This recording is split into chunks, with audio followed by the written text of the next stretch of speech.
boss. Okay. What do you get? We are here. Guten Abend.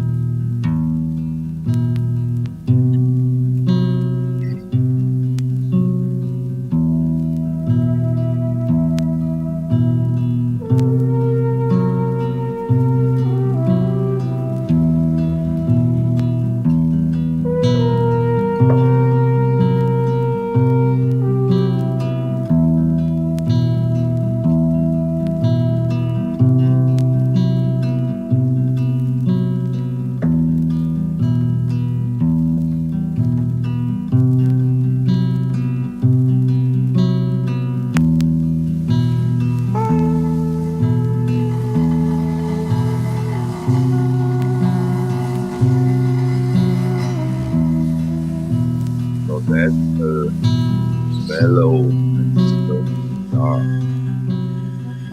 Wow, beautiful. So, Thomas, what was that? It's a long track, so it gets long to get into it. But it's a little bit. Some of the records are bought in Den Bosch, and this one is from Chile. And I had the reissue for a long time, but I never saw the original. But you found one in Den Bosch this year. Cool. Yeah, now I need to find it again. Of course. Ah, this one, I remember. Yeah.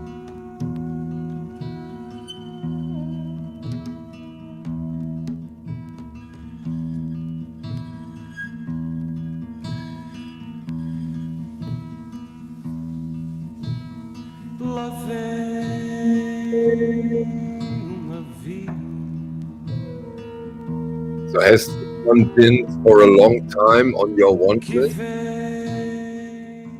Yeah, it has.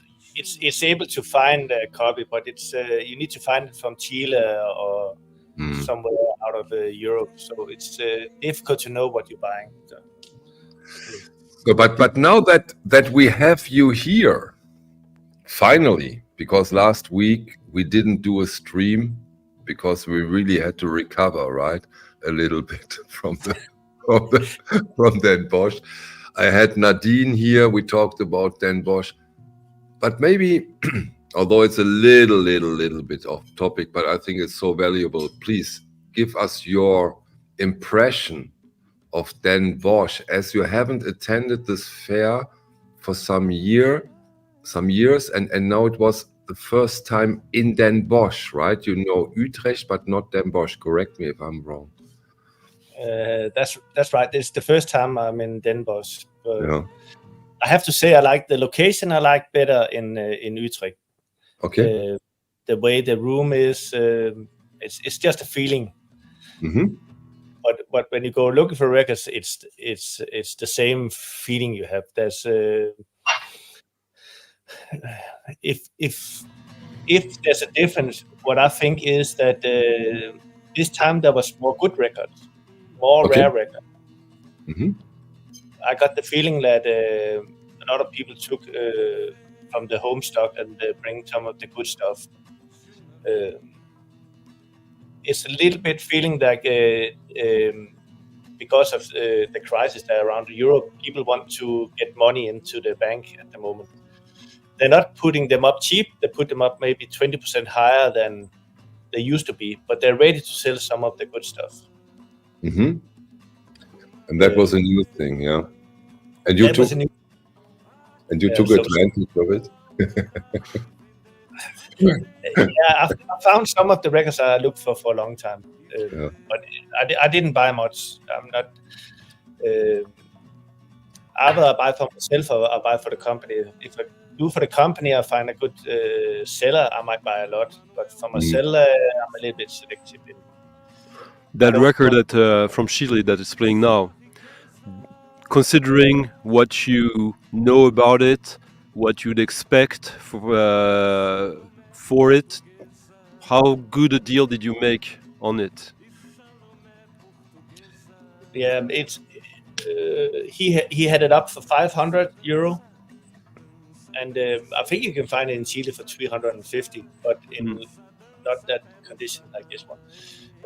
But I made an exchange with some records. So he got some Strata East from me, and I got some records from him. So Did you bring some records specifically for trading that were not the wall, or how did you do? No, it was something we had on the wall. Okay. No. He took one of my records. No, I'm kidding. We had a lot of expensive records on the wall, and mostly people want to exchange for something else with those records. Not many will pay the amount. Not even myself. I like to exchange as well. That's Stunty, you had a Den Bosch experience on your own, right? You haven't been there, but you have been there, and your impression too, in a very stunty way.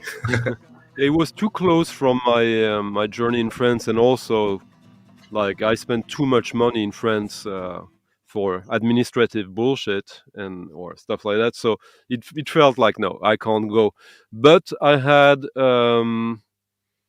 someone who might be here in the chat. We'll see. Who was there? Who basically on the first day I gave him or her a sort of crash test tutorial, like so we went through all the numbers, all the styles, and like just to basically identify the ones that would be priority to go to when it opens, etc. And which he did, and like one of the stalls where he did the best, in my opinion, was a French guy, David Jaloux, and he went there early. There was not that many people, and there was really, really good records and really good deals there. And while he was like going through the boxes with the video, like, of course I was checking if I would find anything for myself, and and so it was not like the real deal. Like, I was only there for like a couple of hours in total, but yeah, I got a couple of records that way. Cool, that's good. Yeah, the today's topic came also in a way through the records Thomas bought, because how can I put it? He bought a wonderful record, an Jamaat Amal record, and we listened to it a little bit at my place here, and wow, it was so beautiful, and it was spiritual jazz, and we discussed a little bit that a lot of people are in a way almost afraid of getting into those kind of stuff, like spiritual, free jazz, improvisational, krautrock, and for in today's stream, we want to get into those records and show that this is quite often amazing and beautiful stuff, and try to break a little bit of this, not fear, but resentment, maybe, in a way. I know that this will take a lot. Stunty is doing this for years now. Fight the good fight, and this is the reason of this stream, so that we get into this kind of music, discuss it, show it, and that we can listen to it a little bit. Thomas, I saw you put up another record. Yeah, like the records I bought is a little bit here, a little bit there. It's all. Yeah. It's not like one category. So one that I'm really happy for it will be the next one. But I just wanted to quickly say first that the record you've been playing, that Chilean record, is absolutely stunning. Like the folk, very like minimal folk with the haunting trumpet over it creates something like absolutely stunning atmosphere. Like that's a record that I would love to have as well. Excuse me. You already knew the record, or was no? I didn't. Okay, it's wonderful, isn't it? Yeah. It was absolutely stunning. Oh, here's a very nice hello to you, Thomas, from Denmark. I saw Thomas in the queue at Record Store there on Saturday. Really wanted to say hi. but didn't want to bug him. You're always welcome, but don't tell my wife.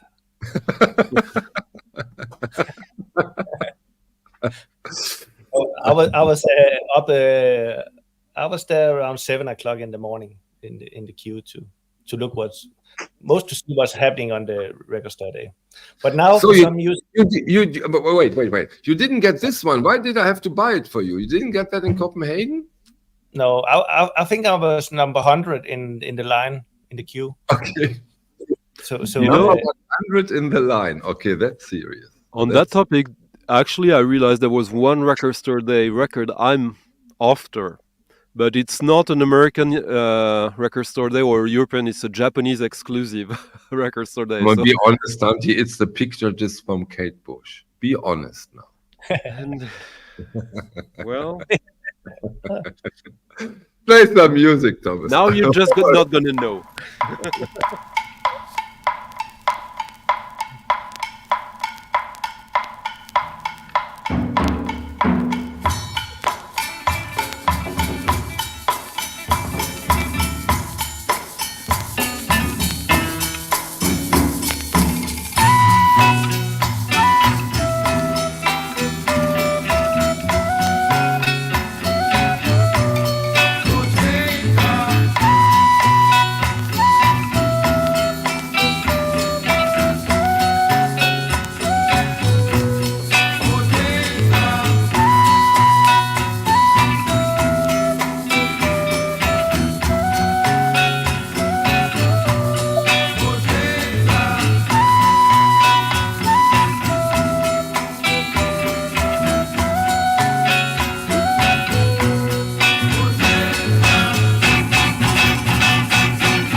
Why did you choose this record? Sorry? Why did you choose this record for this? I have another album. This is the first album. I have the second one. Mm-hmm. The second one is really good, but and I didn't know about this one, so I heard it. I heard it out there. It was the first time I saw it, so I just needed to have it. Nice. And So that was a Dan Bosch. That was a Dan Bosch find. This record. Yeah. Ah, okay. Now I get it. Yeah. Yeah. The first 4 or 5 songs will be from Dan Bosch.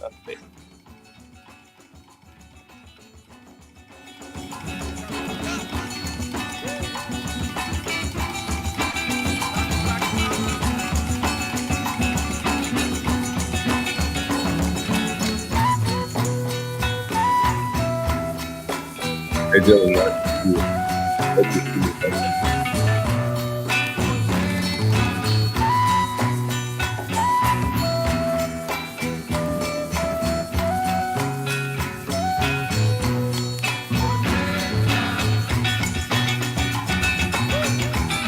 That's good.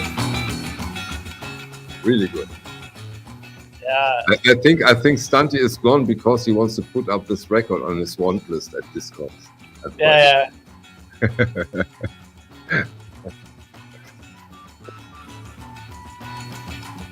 It's very difficult to find in a decent condition. I can imagine. Is it an American pressing or what pressing is it? No, it's from Guinea. Oh, okay.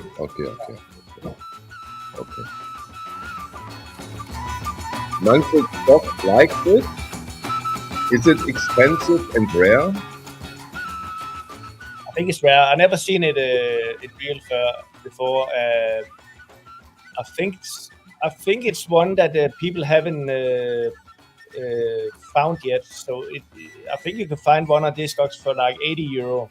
Okay, wow. It'll be a GEG Plus from Africa somewhere. But Manfred, stay here. You can go to Discogs later. I think I would say it's a €150 record. In this condition.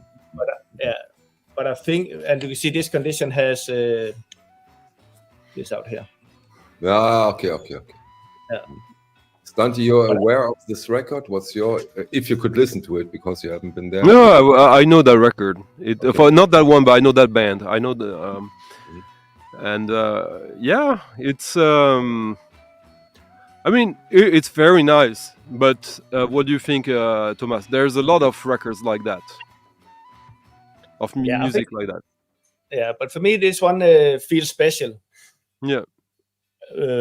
I can listen to 20 sounding like this, but this one feels special for me, and I think there's 2-3 good tracks on it. It's a record that I'll play out. It's a good like mood record. There's nothing particularly challenging about it. There's no like all the harmonies are very easy going, and of course the instrumentation that is kind of a little bit. Like whatever we do is kind of nice.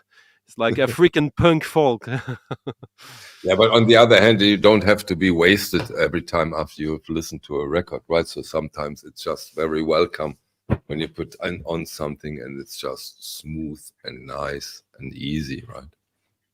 Yeah. Sometimes, every now and then. I'll play something from. It can be even more easy. The next one I'm playing, I bought in Den Bosch as well. Okay. But see who quickly find out who made the original of this song. This is a Okay, we have a little contest now, gallery.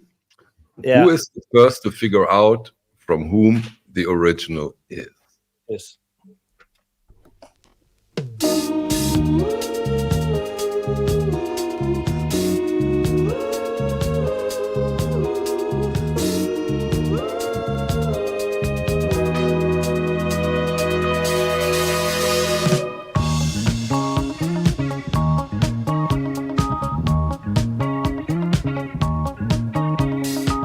Yang sungguh lancar dengan lampu berwarna berkilauan, dewan tari penuh sesak. The singing is very Michael Jackson-ish, but yeah. I don't know though. Kau menari lembutnya, hai gerak badanmu, wajahmu kelihatan ayu berseri-seri. Aku terpesona, kau adalah ratu dan saria. I cannot tell it.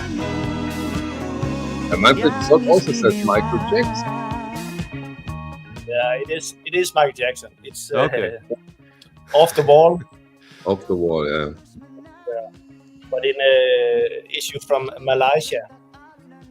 Oh, that was Den Bosch too, right? I remember now. Yeah. I like the haircut of the guy on the left side. This hair, and I can see even Stunty with this. Stunty ever considered this?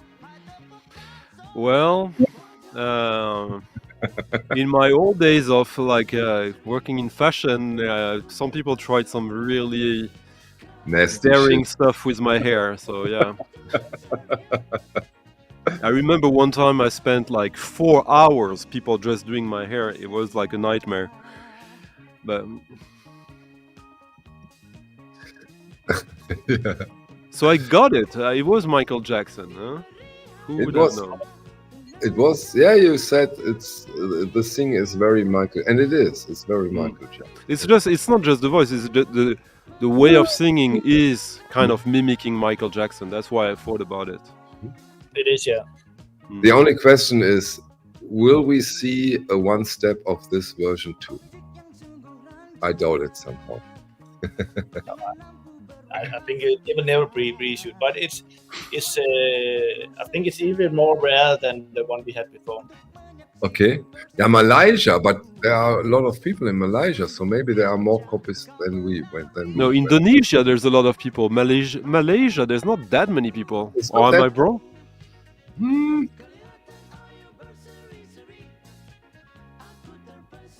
Thomas, are you rocking the power ponytail today? No, you are not. When we come to Krautrock, it might be that it's still rocking. So even the Music Man says that Off the Wall is the best Michael Jackson album. I agree on that. You agree? Yeah, that's the one I like to listen to mostly. But of course, Thriller might be the biggest one. There's no doubt about that. Huh? Or bad.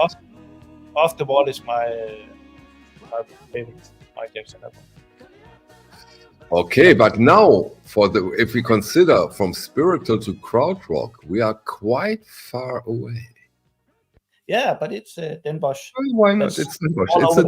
It's a Den Bosch section. We go to spiritual and kraut. And I think what we're talking about then is like record heads records, like diggers records, like the people who go to record fairs like Den Bosch, not necessarily that they are professionals, but almost like, or the kind of records that dealers are looking for, that are kind of, hitting a certain wavelength for them, like weird combinations, stuff that is good musically, but that is structurally under the radar because either the location, the history of the label, the history of the band, just bands that have records that have a story that is told by record diggers rather than by the music history in general. What do you think, Thomas? When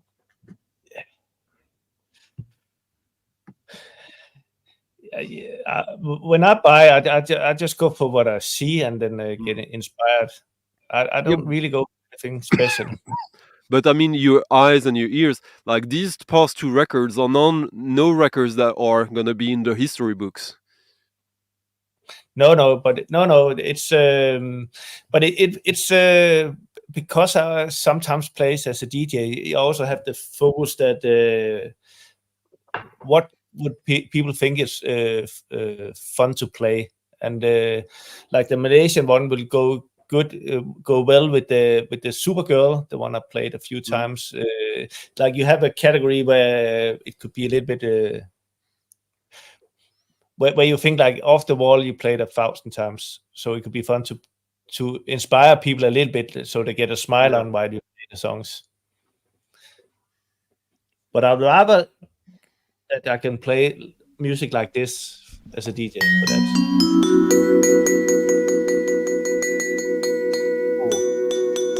I know that record. Can Jamal give the vibes some?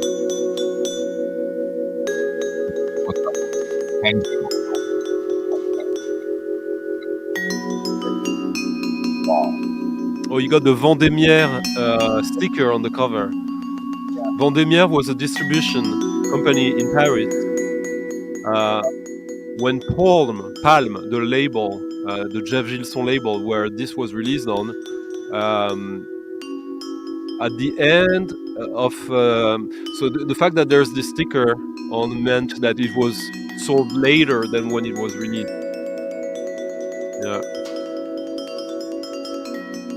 Yeah, this is one of the best vibe jazz records ever, in my opinion. And that's what I meant. That was the one we were listening to, and it is so, and it sounds unbelievable. Let us get a little bit into it. Yeah, to hear this and your equipment, I was like, okay, this is that was really different. Yeah, that was wow. This was the last Palm records that I needed in my collection. Well, I need a cover for that because I bought this for €5 like 20 years ago without the cover. And if someone has a spare cover of this or can make me a mock one of it, I'll be taking that. Yeah, this is except from the sticker, it's a near mint cover and the near mint record. It's really. Yeah. Don't you feel that all in all, for labels that have like more than 10 releases, Palm just might be the greatest jazz label ever? I think it's one where I think there's like 35 releases around that, Yeah, maybe 40. exactly. And the first 20 are all masterpieces in somehow. Yeah. I don't know if I should say this, but when I talk to Thomas, he always says to me, Michael, get your Palm records. Michael, get your Palm records. Maybe, please give us a little more of the music, because this is a stunner.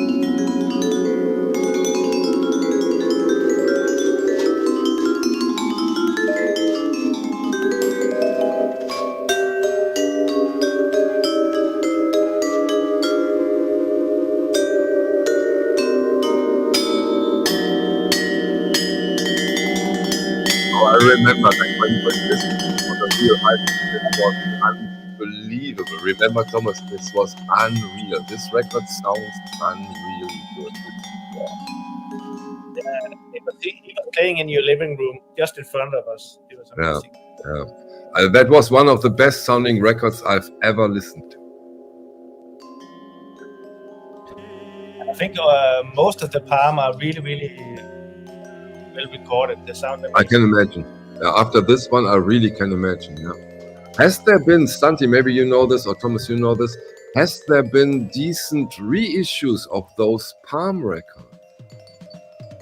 Yeah, well, Le Souffle Continu has started to reissue them officially.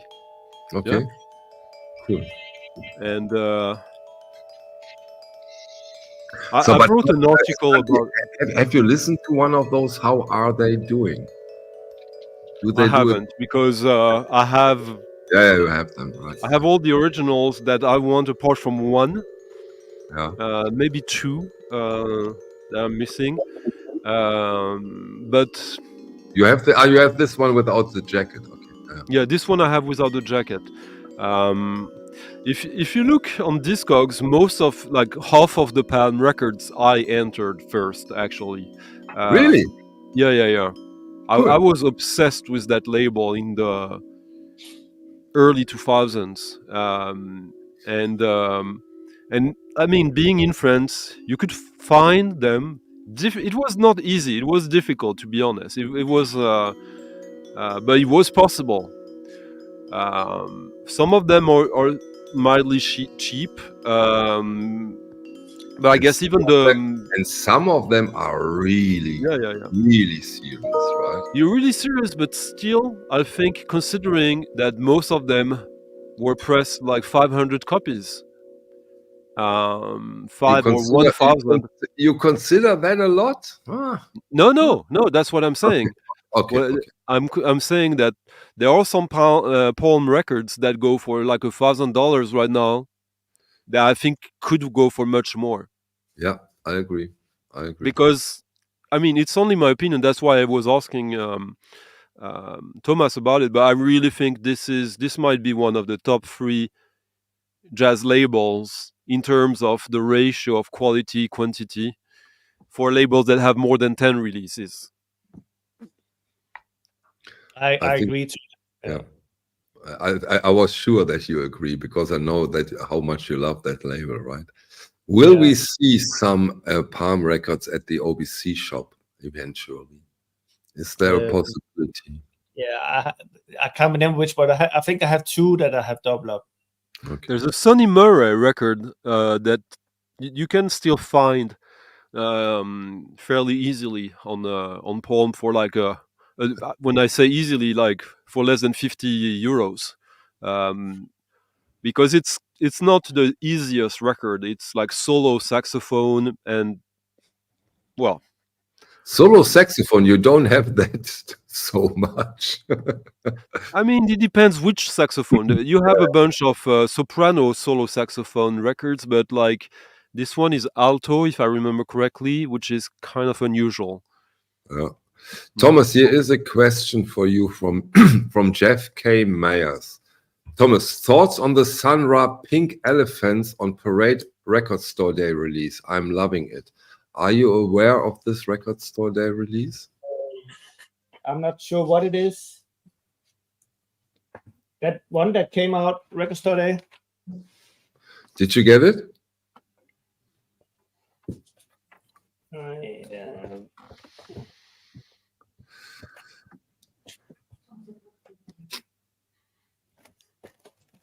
Here we go. Yeah, it looks like a pink elephant. So here's your answer. But did you already listen to it or haven't you? I haven't listened to it yet. Okay.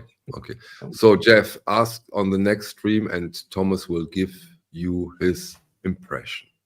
Yeah, I will. Actually, funnily that you were asking, I just see that the Kanja Malgiv the Vibe song has just been reissued right now. Right on now? The label called, on the label called Seri VOC, WOC. So right now means today, yesterday, last week? I think it was at the end of last year, but it took a little while to get into distribution networks. Cool. So it should be available. Okay, Thomas is looking for stuff. Stunty. For today's topic, we discussed it very, very shortly at the telephone. Yeah. And did you also put out a record in that context of spiritual to krautrock? Don't be shy on those. Yeah, like the first record that came to mind was a record I've shown a long time ago on my channel. Mm-hmm. It's a record that you can find for not too much money. Mm-hmm. It's Wild Goose. It's the Albert Mangelsdorf with Joachim Freund, but with a duo of British folk singers and guitar players. Here they are. So it is kind of like free jazz with like psychedelic, pastoral, British like 60s. This is from 69, I believe, or 68. So in the end, the mixture of free jazz and pastoral folk becomes spiritual jazz, and it's absolutely lovely. Plus, can you give us a sound snippet of it sure. that we get an impression? What's pretty cool about it is that and this is my copy from the French National Radio with the ORTF. Cool. It's almost better with than without. It's fun, yeah. It adds some history. It for sure does. Let me see. So Jeff, okay, just play it, yeah. Let me see.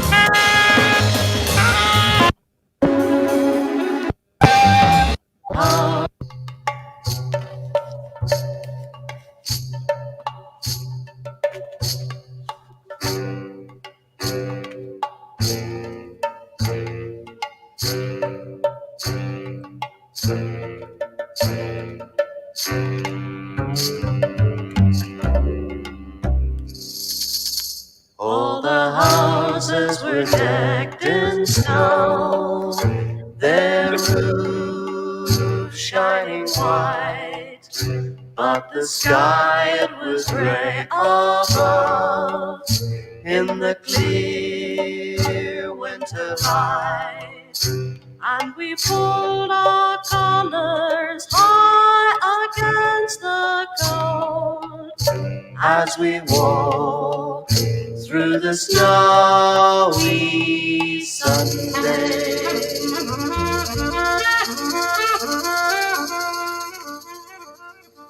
I'm sure Thomas likes it. Thomas?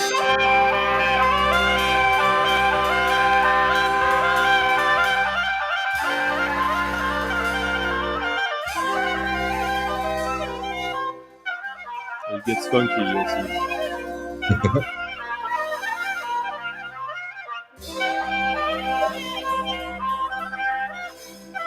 Can you show the jacket again while we're listening to it?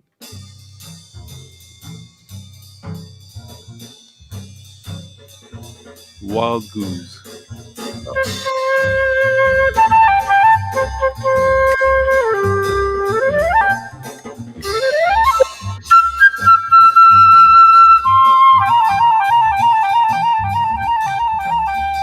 What year are we talking about? Soon?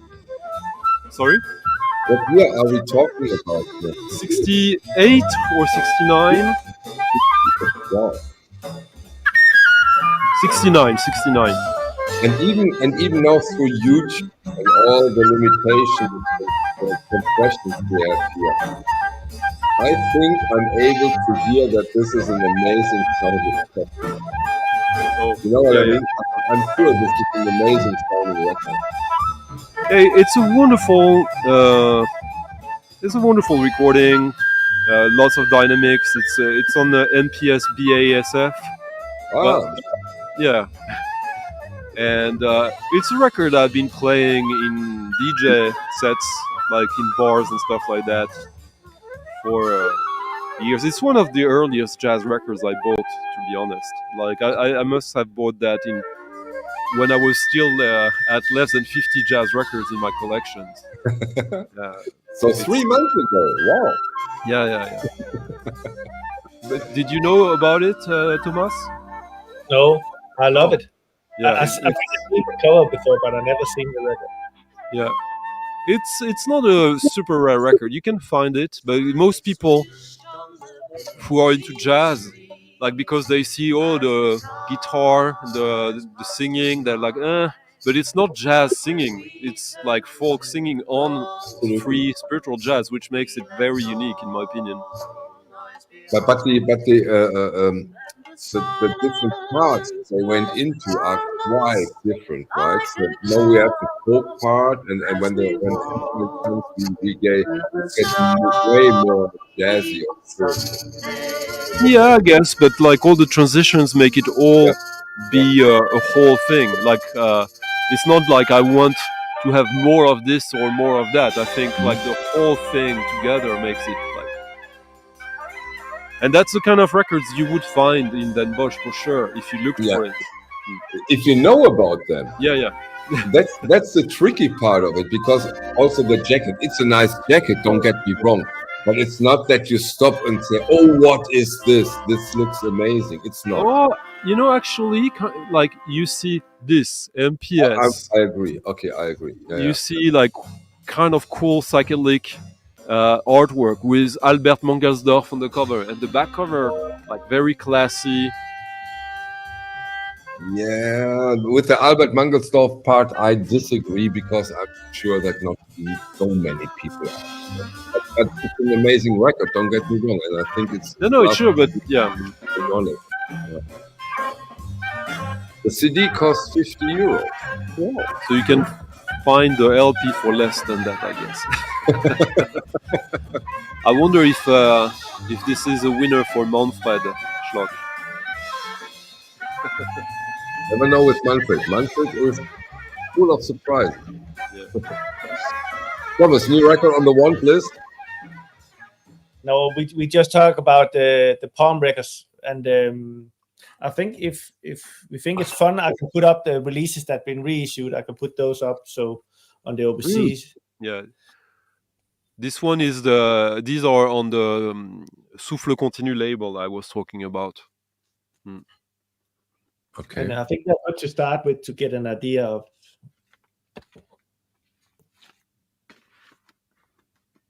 Okay, that's, those was the first 5 reissues they made on. Okay, cool.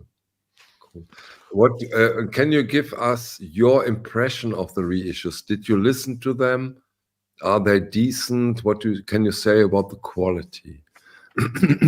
Okay, sealed. Okay. I get it. Yeah. Why should you listen to the reissue when you have the original, right?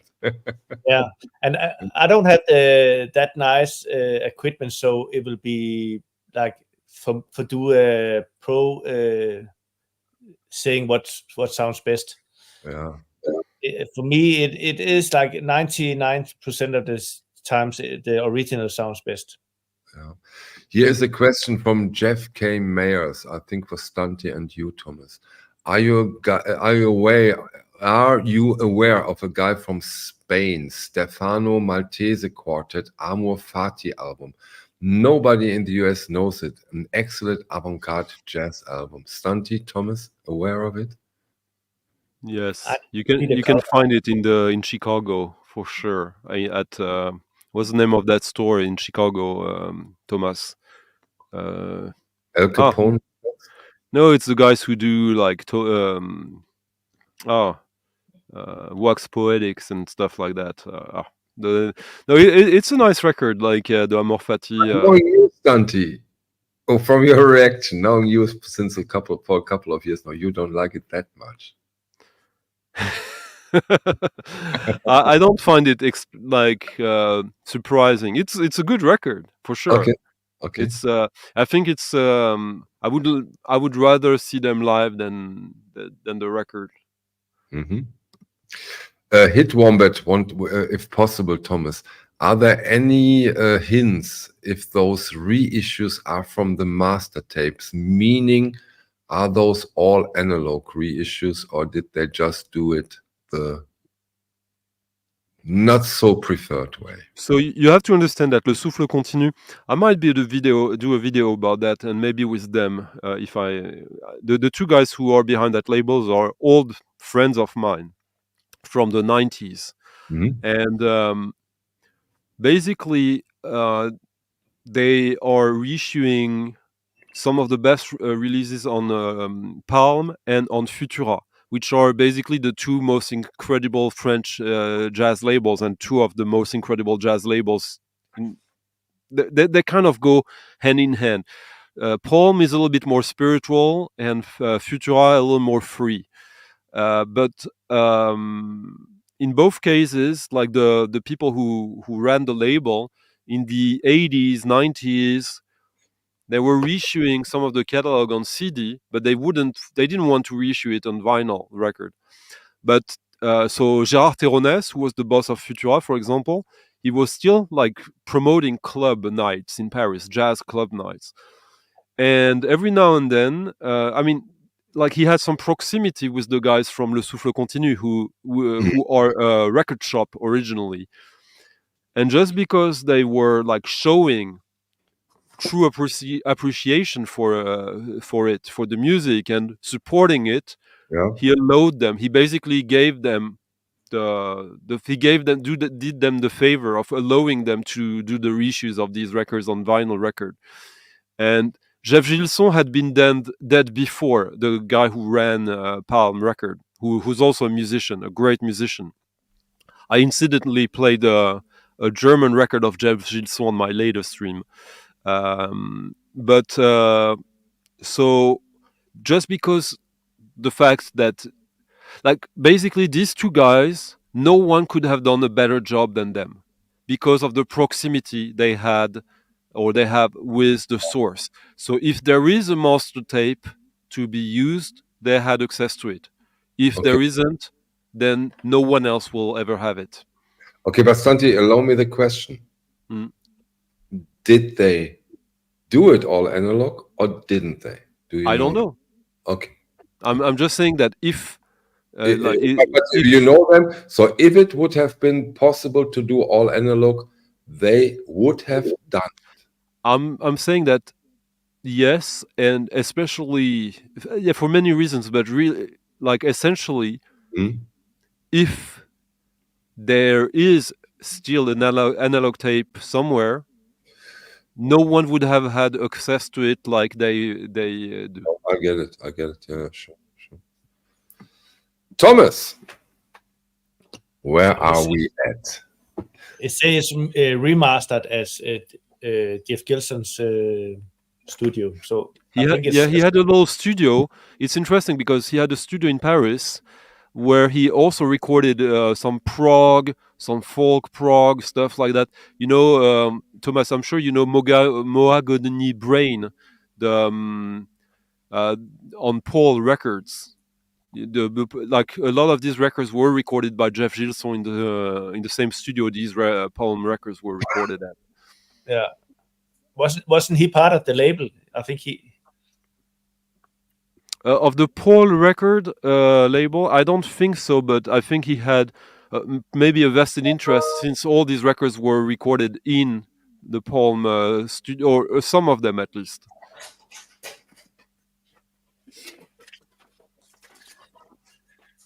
What do we see here, Thomas? It's also 2 records that are bought in Den Bosch. So I think we need to go further. So which one would you like to hear? The black and white one. Santi, and you? Like the thing is that when you talk spiritual jazz, there's like, when I started to get into that kind of music like 25 years ago, it was like spiritual jazz has black and white covers. it's kind of the joke about it. It's so much that it's a cliche, so I actually wanted to have the color. Okay, play the colored one. Play the colored one. Let's listen to Stanti. Yeah, I've just said this was Indian Navigation. The last one I was missing on Indian Navigation, and it's also one, I think, a top 5 one of that label. It's quite a, but I think it's more fun to hear this one, which I also bought, which is a soundtrack from Singapore.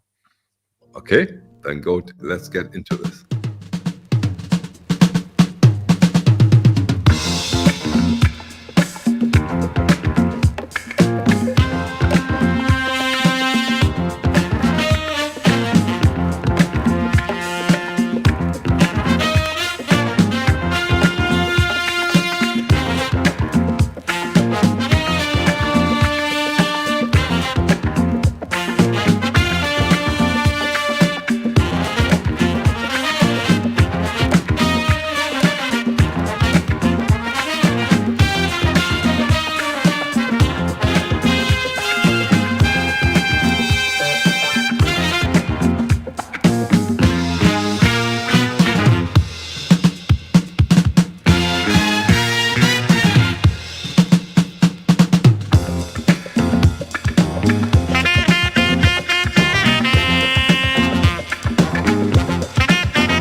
I agree. I think it sounds like a mix of a lot of records that you know.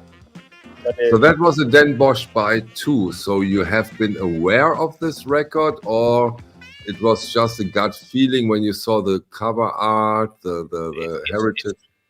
It's not a mega rare record. So I've seen it in Copenhagen once.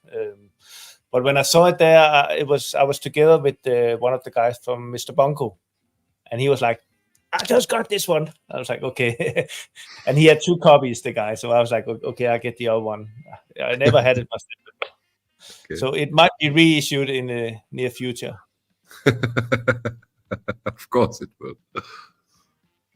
But it's for a record from Singapore, I think it's different. And there's like this one, there's like 4 or 5 tracks sounding like this. It has like some kind of quality. How expensive was that one, if you don't mind me asking? Around €100. But I think you can find it from 50 on Discogs. Yeah, sounds about right. Oh, apropos, I have an amazing story to share. Believe it or not, but I was able to recommend a record to Thomas Busk he didn't know. And he loved it. Mm-hmm. And it was, he loved it, Stanti, and he didn't know it. Believe it or not, I was so proud, as you might imagine.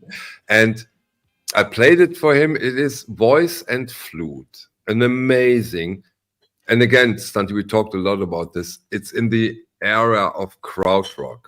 I played it to him and he said, wow, that's a fantastic album. And he made an offer at Discogs for a near mint copy, because my copy, it was from my preferred dealer when it comes to Krautrock is really near mint. It's wonderful. He got his copy, and Thomas, now tell us about.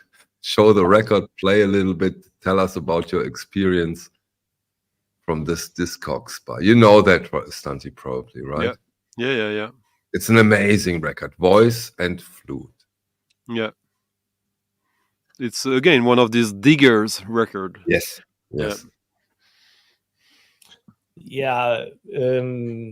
I heard it at your place, and it's for sale from, I think, from 250 to 600 euro, and there was this near mint copy that I made an offer on 300. But when I got it and listened to it, it was like it sounded VG and might look VG plus, but it has like a fail from the production in one of the tracks where you can see like it's not well pressed.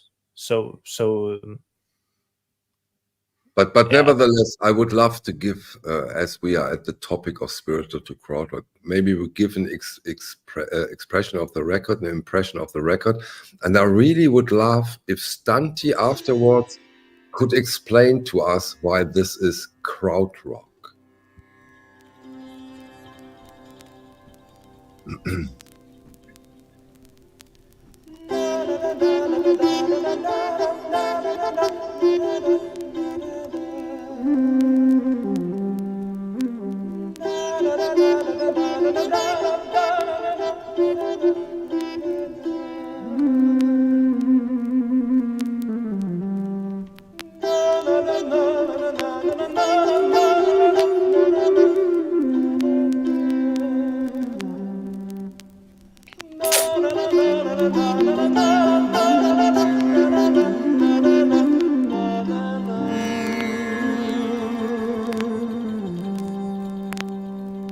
It's so not near mint, by the way. No.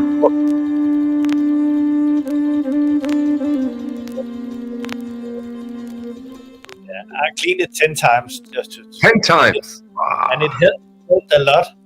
The first time I couldn't. The jacket is in really nice condition, though. Yeah, it's I would say the jacket is BD plus. Oh yeah, it's a nice VG plus. Oh, Yeah. no, come on, this is not VG plus. Yeah. I have to disagree. Sorry. Okay, we know Discogs, we know of the problems, but Stanti, why is Krautrock?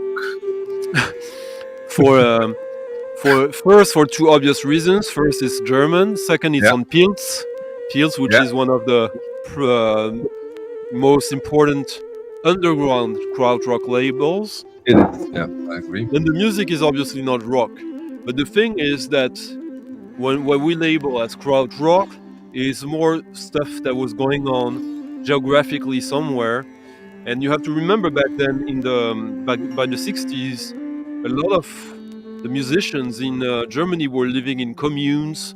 Yeah. The hippie movement was beginning maybe before in Europe than it was in the US in ways that people have not really discussed well enough. 1968, the generation of 1968, so true stuff. Because you know what, like when the drugs that the GIs brought with them to Germany that were not available in Germany, that changed society much more than people talk about, especially in the arts. And again, true stuff. Yes. Yeah. And but I forgot about it. There even is, maybe you know it, otherwise just forget what I say now. There even is a Kraftwerk connection to it. I think those guys are from Düsseldorf, but I'm not 100% sure. I don't know at all about that. Okay. But the thing is that for sure, when you listen to Can, which is the ultimate Krautrock band, in my opinion. I disagree, but okay.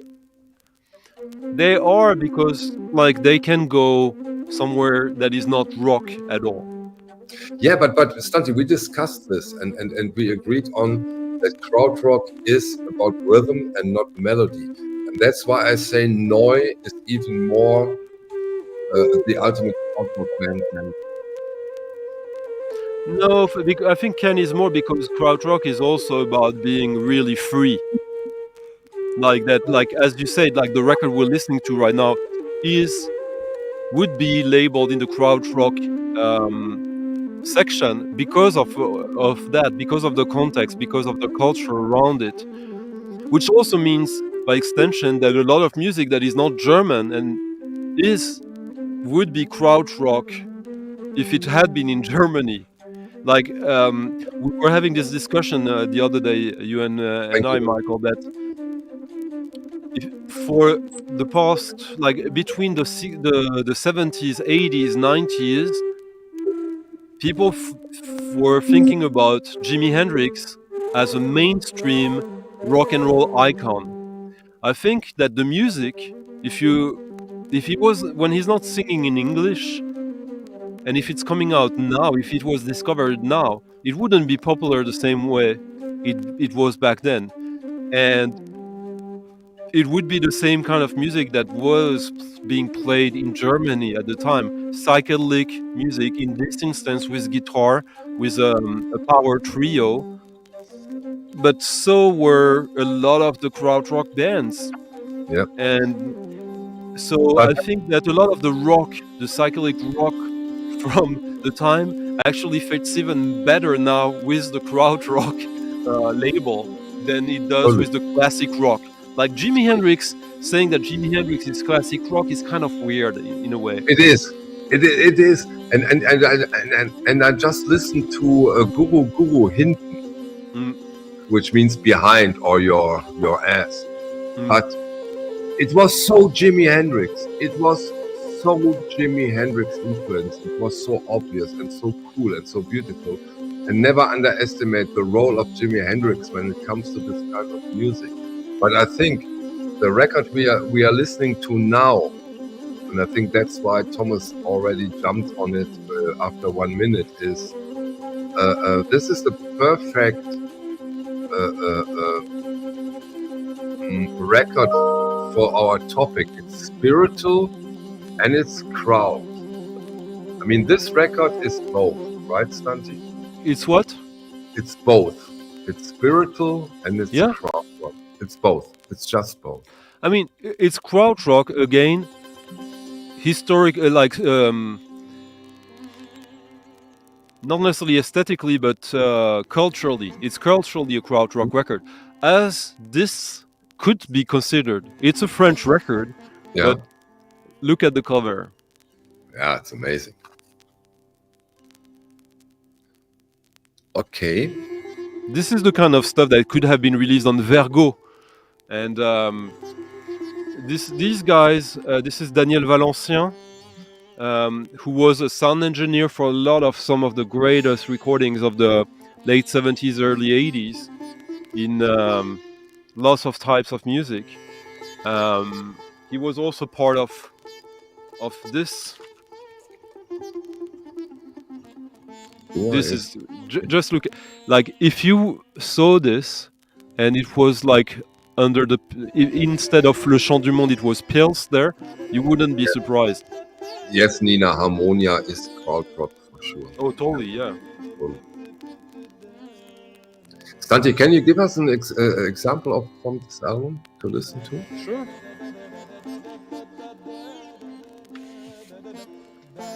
Yeah, maybe you'd give it another 20 cleanings, but I'm not. As you bought it for you privately, how do you handle this stuff now? As you bought a near mint copy, and it is obviously not a near mint copy. What do you do now? Just keep it and say, okay, thank you, goodbye, or do you contact the dealer? I contact the dealer. Mm-hmm. Of course. And if I do mistakes as well, I love that people contact you, and because I always, if you want to give it back, I always give a full refund and pay for shipping back and forth. No. if I made a mistake. Like I told this guy that what I mostly wanted was to return the record and get a full refund, and for him to pay the cost that I have with it, because I didn't think it was fair. No, it was. And then I asked him to come up with a solution. But nobody wants to make solution in this industry. No. They just come up with some silly 20 euros. But if you really want a near mint copy, what they don't understand, correct me if I'm wrong, especially Stunty in this case. If I want a near mint copy of this record, this copy is worthless to me. It's not about 20 euros. It's worthless. Yeah. I was saying that from what we were hearing, this was like a VG, maybe V minus. This is the record now.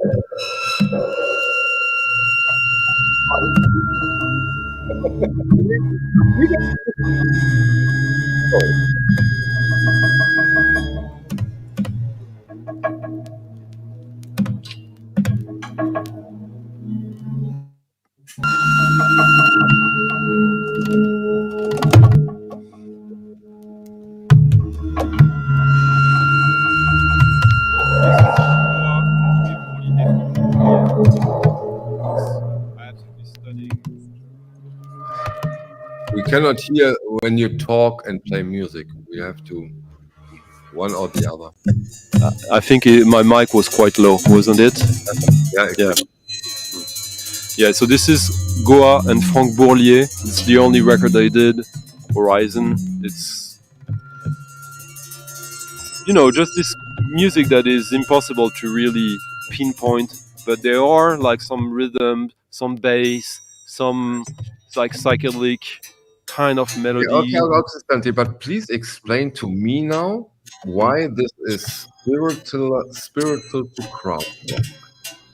Well, spiritual to Krautrock is your label right now for the day. Yeah, but of course. Yeah. For me, this is the kind of music that and record that kind of fits in the same category culturally and philosophically. It's psychedelic music, well,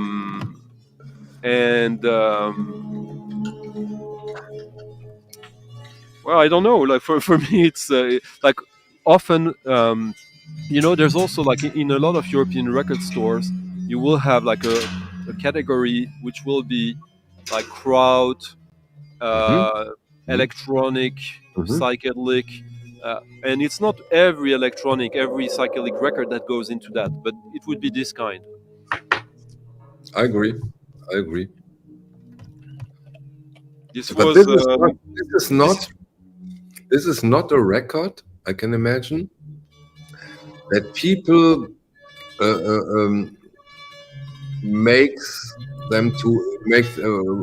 get them wish to embrace this kind of music. I think this is very, very, very difficult. Very difficult. A little bit, but so it's basically there's like clarinet, double bass, and crystals. Like, you can see here he's like manipulating crystals, like with water and all that, so to create these eerie sounds. But I don't know. Like for me, it makes sense there to put all of this music together. It's totally legit, Stunty. Don't get me wrong. But it's for sure a near mint copy, by the way. Sounds amazing. Thomas, what do you think of this music now? What's your impression?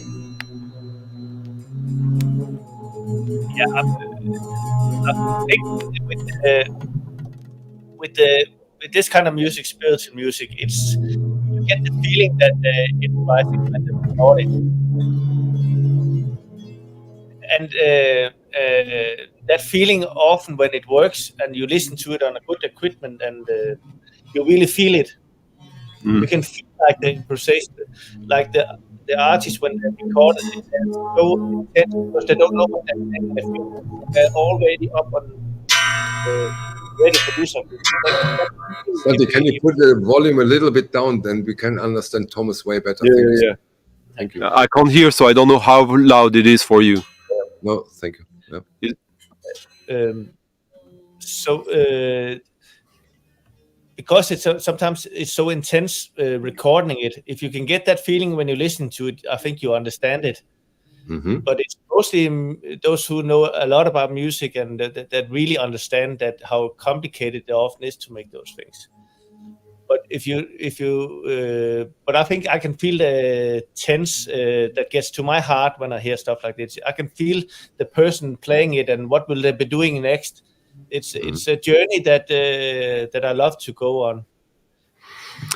When you listen to a record like Canaxis by Holger Shukai from Cannes, which is my favorite krautrock record, he uses field recordings from Vietnam. There's there's a bass line that is almost non-melodic and soundscapes. For me, I put all of this in the same category. Cyclic music, the fact that krautrock has that nature for the most part. Not all krautrock is cyclic, though. There is some krautrock that is pure prog. But pure rock. Yeah. I agree. And when I talked to Thomas about what is krautrock, he said, correct me if I'm wrong, Thomas, you said to me, it's the time and the area. Yeah. That's krautrock. Yeah. That's krautrock. Yeah. And I think that krautrock has so heavily influences from spiritual. Take Cluster. I think Cluster is so spiritual, at least the early Cluster, or Agitation Free. That's so spiritual. Faust is so spiritual. I think it's musically, it's really difficult to put this is spiritual, this is crowd. I think that's not possible. Yeah, the two records you have from Cluster with the K, I wouldn't call them spiritual. I would call them really experimental music. Yeah, art. This is art. This is art music, in my opinion. But these two, look outside, sowieso. Exactly. Yeah. Perfect. This is spiritual music. Yeah. Cyclic, certainly cyclic. Certainly minimal.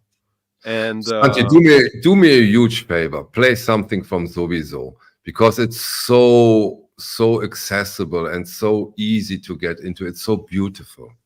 Yeah. So that people don't say Stanti is only ear bleeding. Come on, I played the Albert Mangel stuff. I know. I just want to show people that you are also really, really easy to get into records. Yeah. Exactly, Liam. Eloy, progressive rock. Exactly, Liam. Yeah. Or listen to this.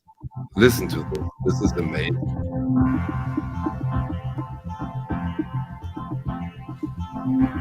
I think you have to switch something. To what? I think we are listening to your microphone now.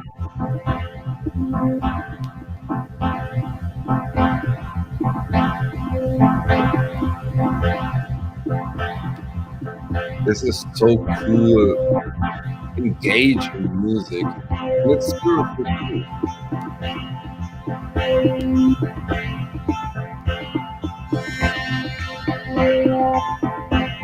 Awesome.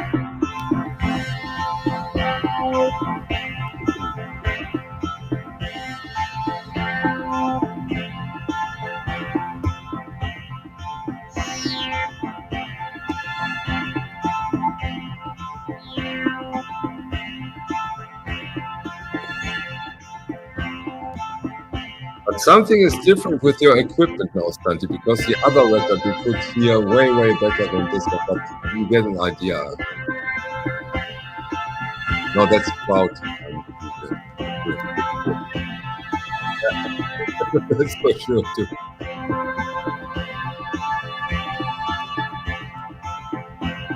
Movies is an amazing album. It's so in a way, it's so easy to get and not expensive at all, in my opinion, for stuff like that.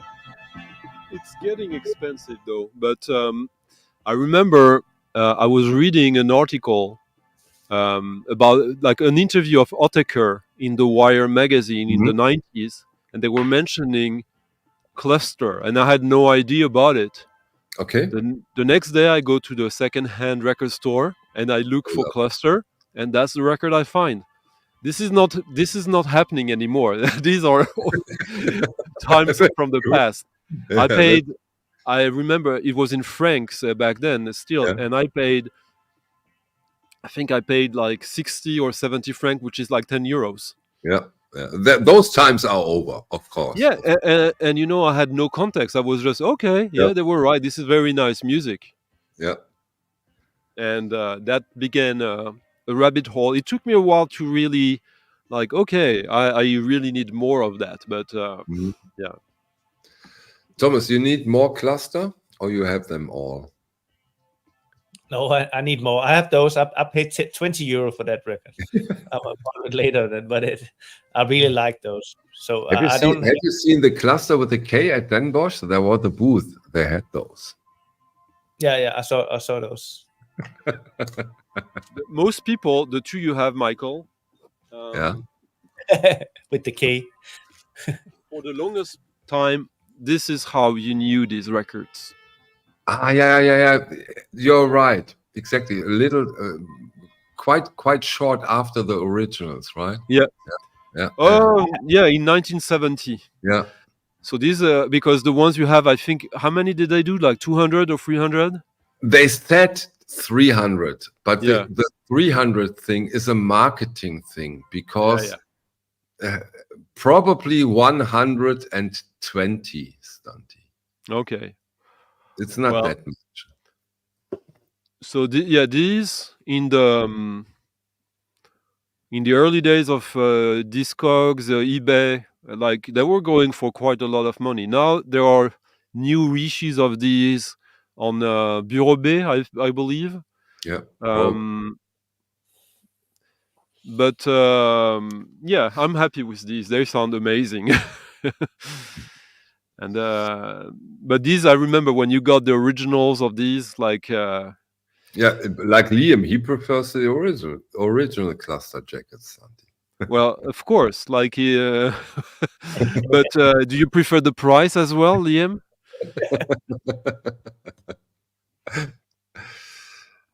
Thomas, I have the same copy Dundee has. Okay, yeah, but it's the same music on it, so no problem. I don't like the originals. They're so difficult to put on the shelf. You cannot put anything next. Yeah, that's not me. You will destroy them. True. That's so not true. That was such a lie.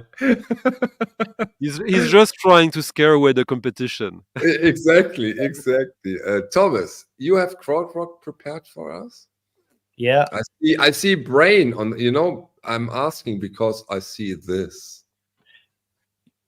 Should we do some brain stuff? Let's do some brain, of course.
tell me something about this record, because I am not I am not aware of this. I don't know nothing about it. I'm not that family. I just bought it in Düsseldorf. Okay. Okay, I So, get it. So that only heard it means we need Stunty. Stunty, can you help us with this record? I'm not aware of it. Are you? A little bit. It's one of these records. It's a little bit too much on the rock side for myself, but it's one of these, like, what I call power krautrock in a way. And I like, when is this from, Thomas? Is it like early 70s, right? Yeah, Like I think 73, 72, something like that. Yeah, it doesn't say on the cover. I think it's from 71. That's as I remember it. Yeah, and this is again, we say that sometimes at the OBC. If you see this, buy it. If you see Brain, buy it. It's good. It usually is good. But this one, one of the reasons you might not know about it, Michael, is because, if I remember correctly, this one has never really been reissued, I think. Probably not. Because, like, I know in the early 2000s, a lot of these records were either reissued or bootlegged, and this one has not. I think there might be another. There might be two issues of that, but from the same time. Yeah. Like from the early 70s. Yeah. Okay, I think this is a good question for all of us. I think we should do a turnaround when it comes to this question from Liam. Let's recommend a starter krautrock album for a man of Liam's taste. Liam is prog rock 80s music, and kraut might make sense for him. When it comes to somebody like Liam and krautrock, a krautrock fan, what comes to mind for me now is, for example, Kran, Kraan. I think Liam would love Kran. What would you recommend, Stunty, to Liam when it comes to krautrock? I think I would recommend Ashra Temple 2. Ashra Temple, okay. Ashra Temple 2. Ashra Temple 2, okay. Yeah. Still a little bit on the spiritual side, but yeah, I get the idea behind it. Yeah, yeah. Thomas, you have a recommendation for Liam when it comes to krautrock, knowing that he is very heavily into prog?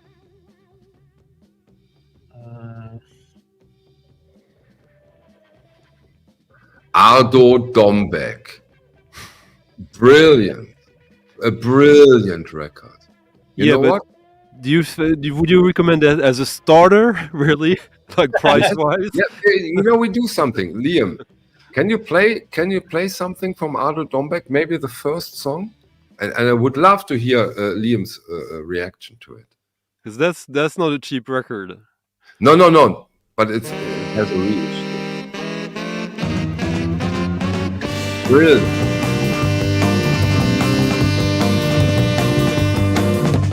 Heads and eyes, shaking their heads, fist at me. I run into somebody, turnstiles clicking incessantly. Among the crowds, and broken silent whistles blow. By my side, and all the fellas kicking out the road. Different voices, and with letters, banners, flags, formed in victory. Both teams they blame for Liam is in. Thank you, Liam. This is a brilliant record. I love it. I don't know if you agree, Thomas, but this is one of the records. Every track is cool. Every track is cool. Every track is cool, and I'm looking into do a video session where I do some with flutes, The track on this one that I like to play together with the spiritual jazz records that I have. I'll play a little bit from that one after this. Yeah, please.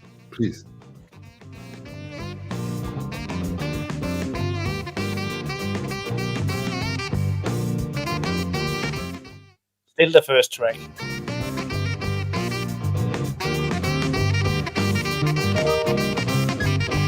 Maybe you also play the part when I listen to it, I got a heart attack. You know what I'm talking about? Yeah, I know. Can you prepare that? Please, this is so cool. Can you talk a little until... Yeah, the Ardo Dombeck, Heike, the Ardo Dombeck is such a krautrock highlight. And correct me if I'm wrong, Manfred, you probably know this too. I think it's the only record of this band. They didn't do any other stuff, and it's brilliant. It's a brilliant record. By the way, I was having a brain fart when I said Ashra Temple 2. I meant this. Amondyl 2, okay. Yeah. Oh, Stunty. Oh.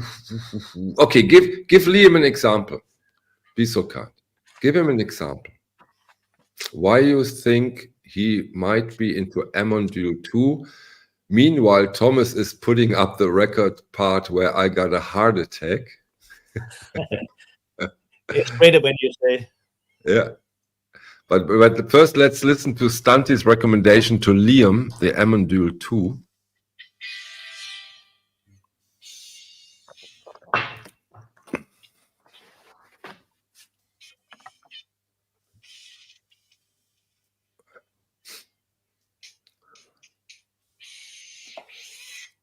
No, I'm really can't wait to hear what Liam says to Amondyl 2. I really do love Amondyl. My favorite Amondyl is Singvogel Rückwärts.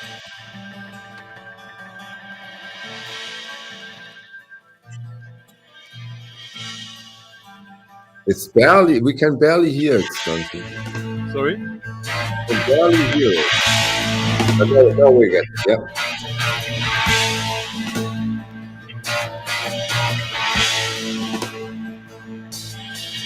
You walk surrounded by the stars for many days, and you knock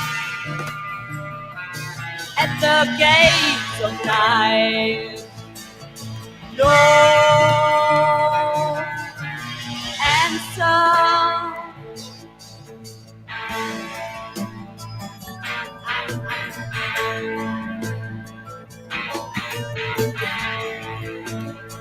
Record just for Liam Molyneux. We lost it. That's cool. But you walk in with your degrees, and you go out with shaking knees. A street sweeper appears, makes your dusty feet clean. Okay, Thomas. On my Are You Tired machine. Thank you, Stunty, for sharing this. Thomas, do you have the heart attack part? This is a quite expensive record I'm going to play now. Okay, so embrace it. Oh, sorry.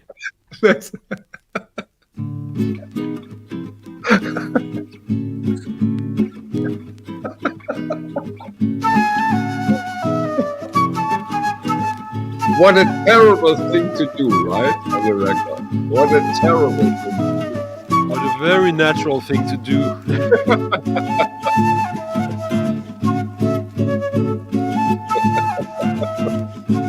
Yeah, it's like dance band. They put that on the record. I listened to it and I got a heart attack. I said, what's happening? What's happening here?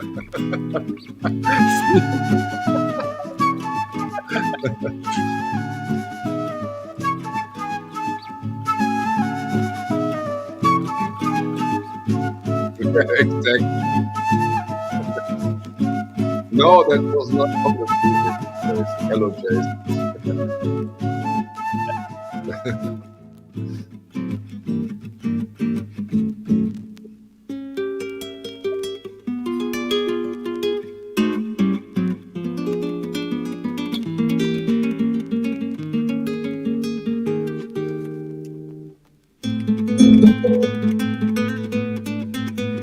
So now that you listen to this record, and we keep listening to this record, I just want to say something. When you listen to this now, you probably realize how important it is to get a very, very, very good copy of this record. Because it has so silent parts, and if you have a campfire, it destroys everything.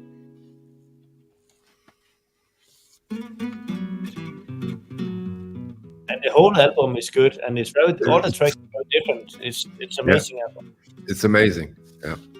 Have you been aware of it before we met the guy I buy all my records from, or was it a new record for you? No, I was aware of it, but I never heard it. Okay. The first time I listened to it. Nice ice cream. With some blood and strange things on it. A cactus.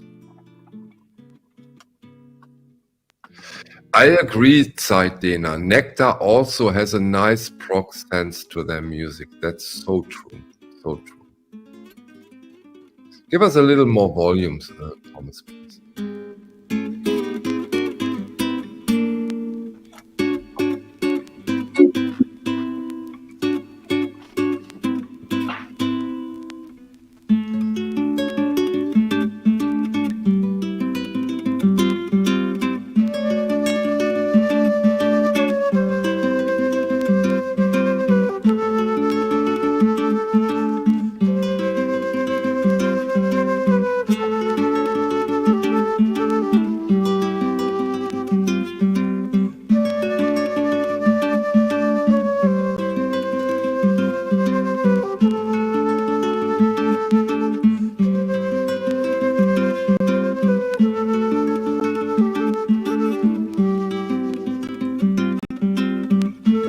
Hey, Africa is calling. Nice to see you. Yeah, should we finish by just listen again to the good start of it? Liam, look, Manfred just said that there is a 2019 reissue of it. Oh, sorry. Stunty, can you give us your take on the Ardo Dombeck, please?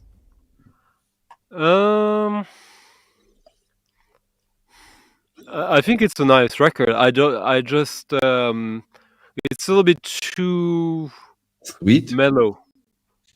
Like okay. it's I was quite sure that you will answer in that direction. But for people who are also into mellow records, it's a perfect record. well, not the beginning. No, that wasn't the beginning. It's in the middle of side 2, by the way. Oh yeah. Which makes it worse. Yeah. No, I was thinking of another Krautrock record that is still quite on the cheap, quite interesting. That I wanted to play to you guys.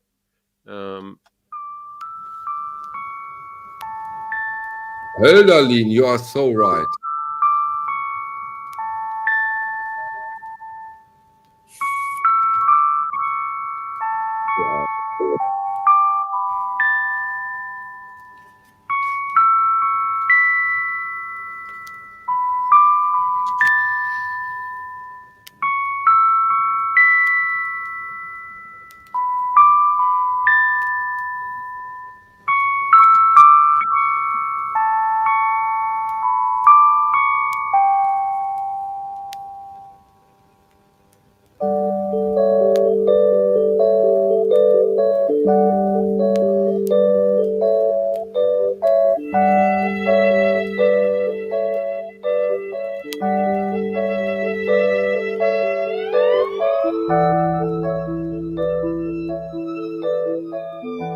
Nice that you are here. Thank you.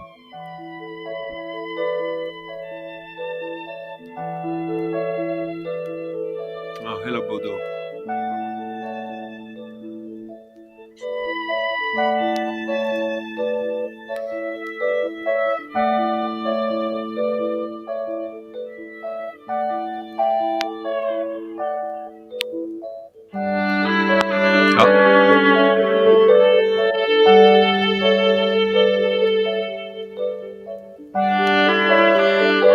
So this is the third album by Hölderlin. Hölderlin, I think, is a German philosopher originally. No, not philosopher, but Philosopher, yeah. and writer, romantic. Okay. And their first album was on Pilz. This is on a much cheaper Spiegelei. Spiegelei, you're right, but not much cheaper. You can find this for like 20, 30 euros. Yeah, this one.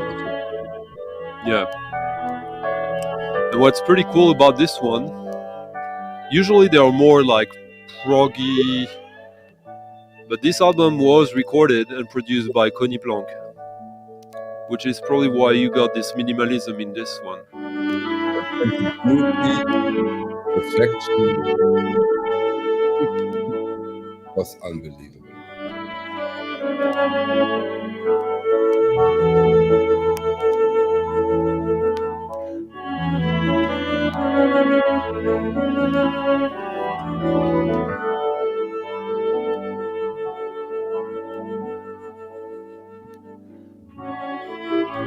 So I don't know how much Conny Planck was an influence on that track, but that track is like 12 minutes long.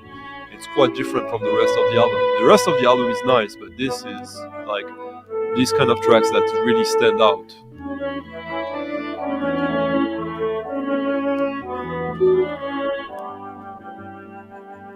Totally true, Liam. Totally true. The big difference is that Krautrock guys aren't interested in the artisanship, craftsmanship. They just want to go for it and not be perfection.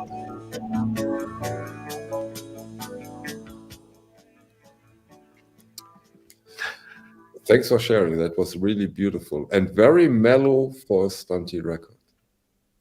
Yeah, but there's still some tension in is. it. It's I don't mind mellow. I know when it's only like one tone, one note mellow. Yeah, it's. Thomas, Hölderlin, you liked it? Yeah, I totally liked it.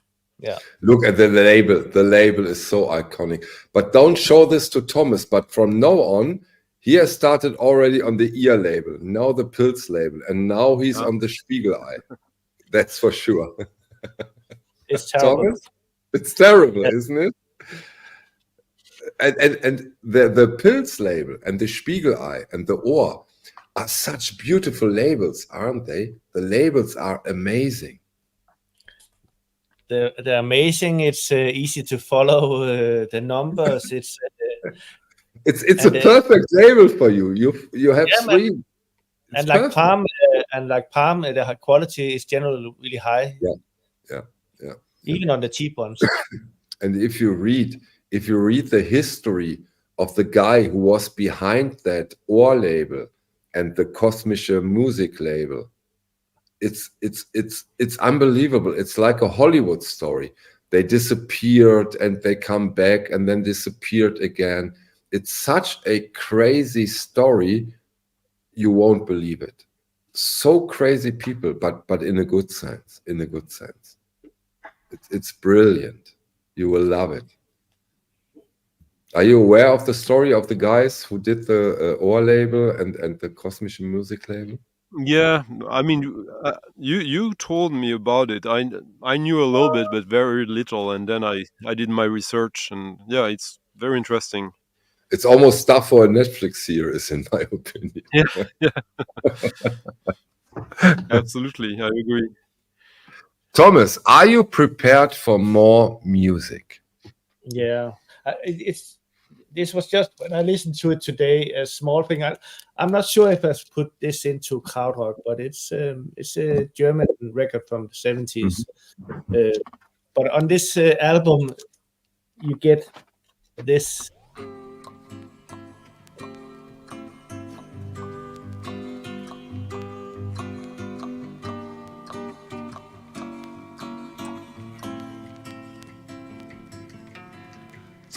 Give us a little more volume. Oh, no, the girl found me, Ipanema goes walking, and when she passes, each one she passes perfect song to goes get the stream on. taken down. When she walks, she's like a samba. She moves so gentle and looks so pretty. For me, it also you can hear that it had humor as well, and I think this just happened in the recording studio while they recorded the album. They just put it on the record. If you start to go really deep into krautrock collecting, you will notice that some of the coolest records and most desirable ones are compilations with design and words that tells you this is a Schlager compilation. But sometimes there was like a producer who needed to put out lots of these compilations, and they hired just good musicians who just did like a Schlager record as they would do a library soundtrack, but coming from like a krautrock perspective or place. Can you give us? You have these like, Santi, please. I cannot follow you right. I can't right now, but because like, I cannot I follow. remember, For example, in my head now, what you mean? Okay, but you're not talking about Sweinstein and stuff like that, right?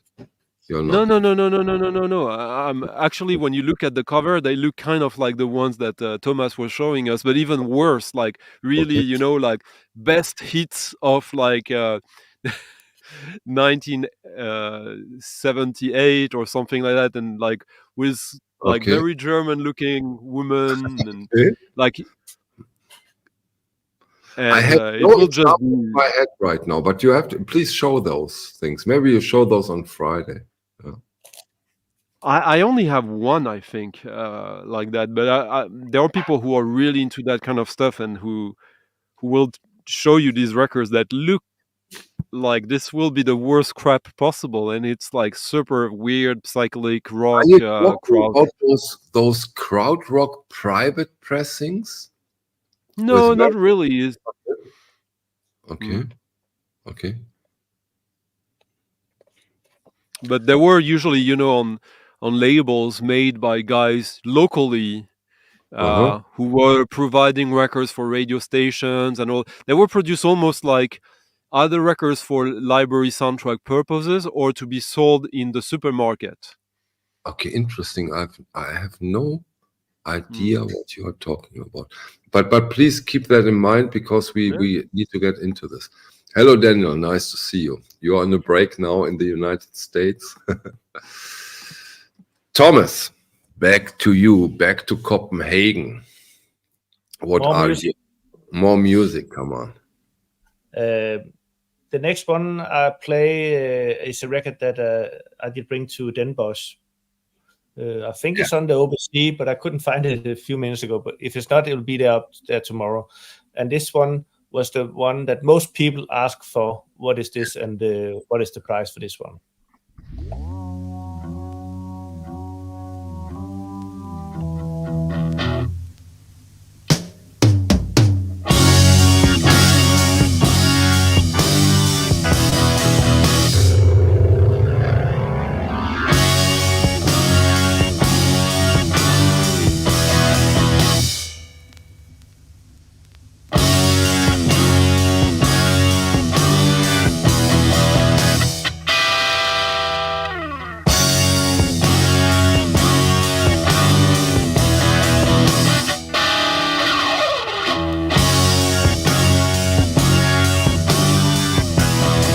Record, right?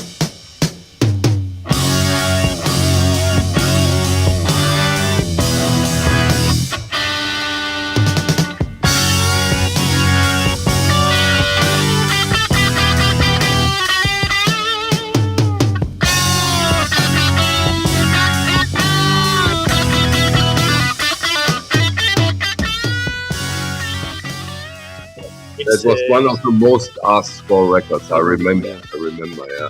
the cluster, the girl with the Superman T-shirt, the Lee Moses, this one. Yeah, a lot of people got it.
Almost Deep Purple.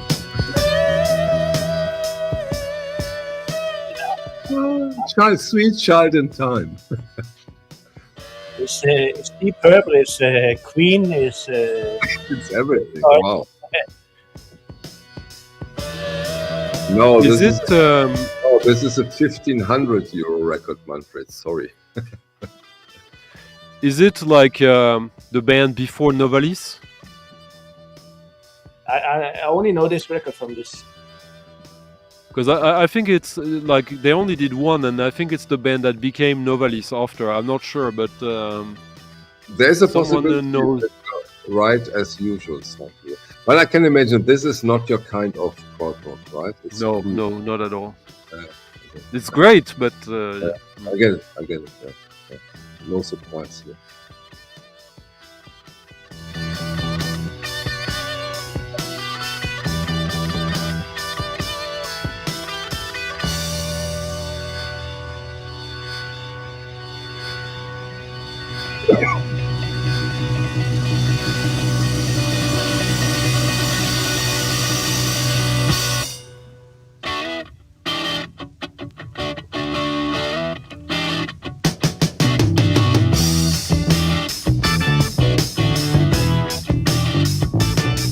It is cool.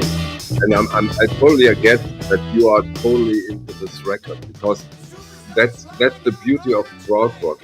It has such a variety, and if you get into krautrock, it puts you also at very different places, because you can still connect the dots, but it's a journey too. And I think Stanti will agree on this, that's one of the main objectives of krautrock, that krautrock can open your mind and heart to quite different music.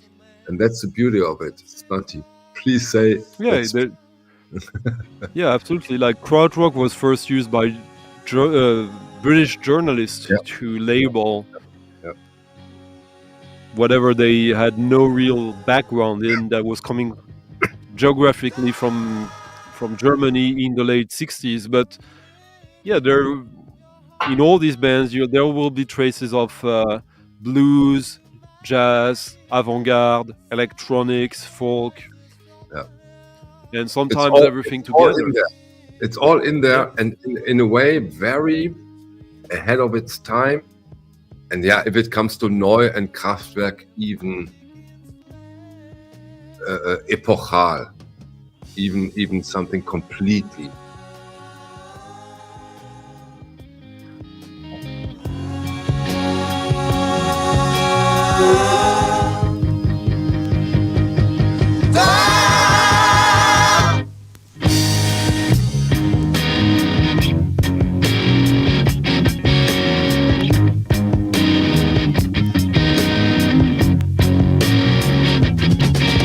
See the crazy sun thunder their head.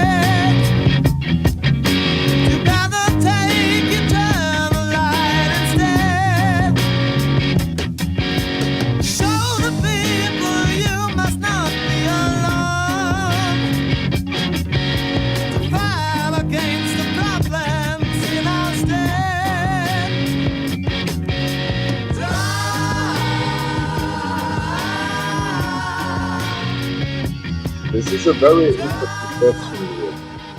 The early Kraftwerk, so meaning the orange and the green pylon, and especially the Ralph and Florian are Krautrock for sure. But also the later Kraftwerk, in my opinion, even Computer World, especially Trans-Europa Express and Radioactivity, although they sound totally different, still have heavily Krautrock influences, in my personal opinion. Correct me if I'm wrong, Stanti. I agree, but I think that a lot of people want Krautrock to be whatever they like that is Good point. Very good point. German. Very good. And in a way, they are correct. But the thing is that the wider your taste is, the wider you realize that kind of culture. Because for me, it's a culture. It's essentially bands from a few. I mean, it's not just German. It's also a few cities. It's not everywhere in Germany. Mm. It's literally, essentially, it's the cities that introduced electronic music from the academy, and it's like a popular pop expression, not mainstream, just pop expression of the avant-garde. Through Music concrete, for example, right? Basically it's the youth of the cities where electronic music was born in Germany, who were doing whatever they wanted in the 60s and 70s. To name them, it's Cologne, especially Düsseldorf, mostly Düsseldorf, Münster, Osnabrück, and on a small part Berlin. And on a small part Hamburg. Switzerland too, Stanti. Sure. So, go. I have to go soon. I'm just saying. Yeah, we are almost at the 2-hour mark. No problem. Thomas, you as a Viking, Copenhagen, Denmark, Krautrock. You like it, huh? Yeah, I like it, and I like it so different, all of it. So sometimes it's nice with the rock guitar, and sometimes it's nice with the spiritual flute in together. Exactly, flute and voice, right? Imagine what we listened. We listened now to Zarathustra and to flute and voice, and then Ardo Dombeck in a way in the middle, or the stuff Stanti played with a cluster sowieso, and the other one I already forgot. Excuse me, the more experimental one. Sorry, what was it? What was the title, Stanti? Oh, the Goa et Bourlier. Yeah, exactly. So imagine the variety, the how versatile this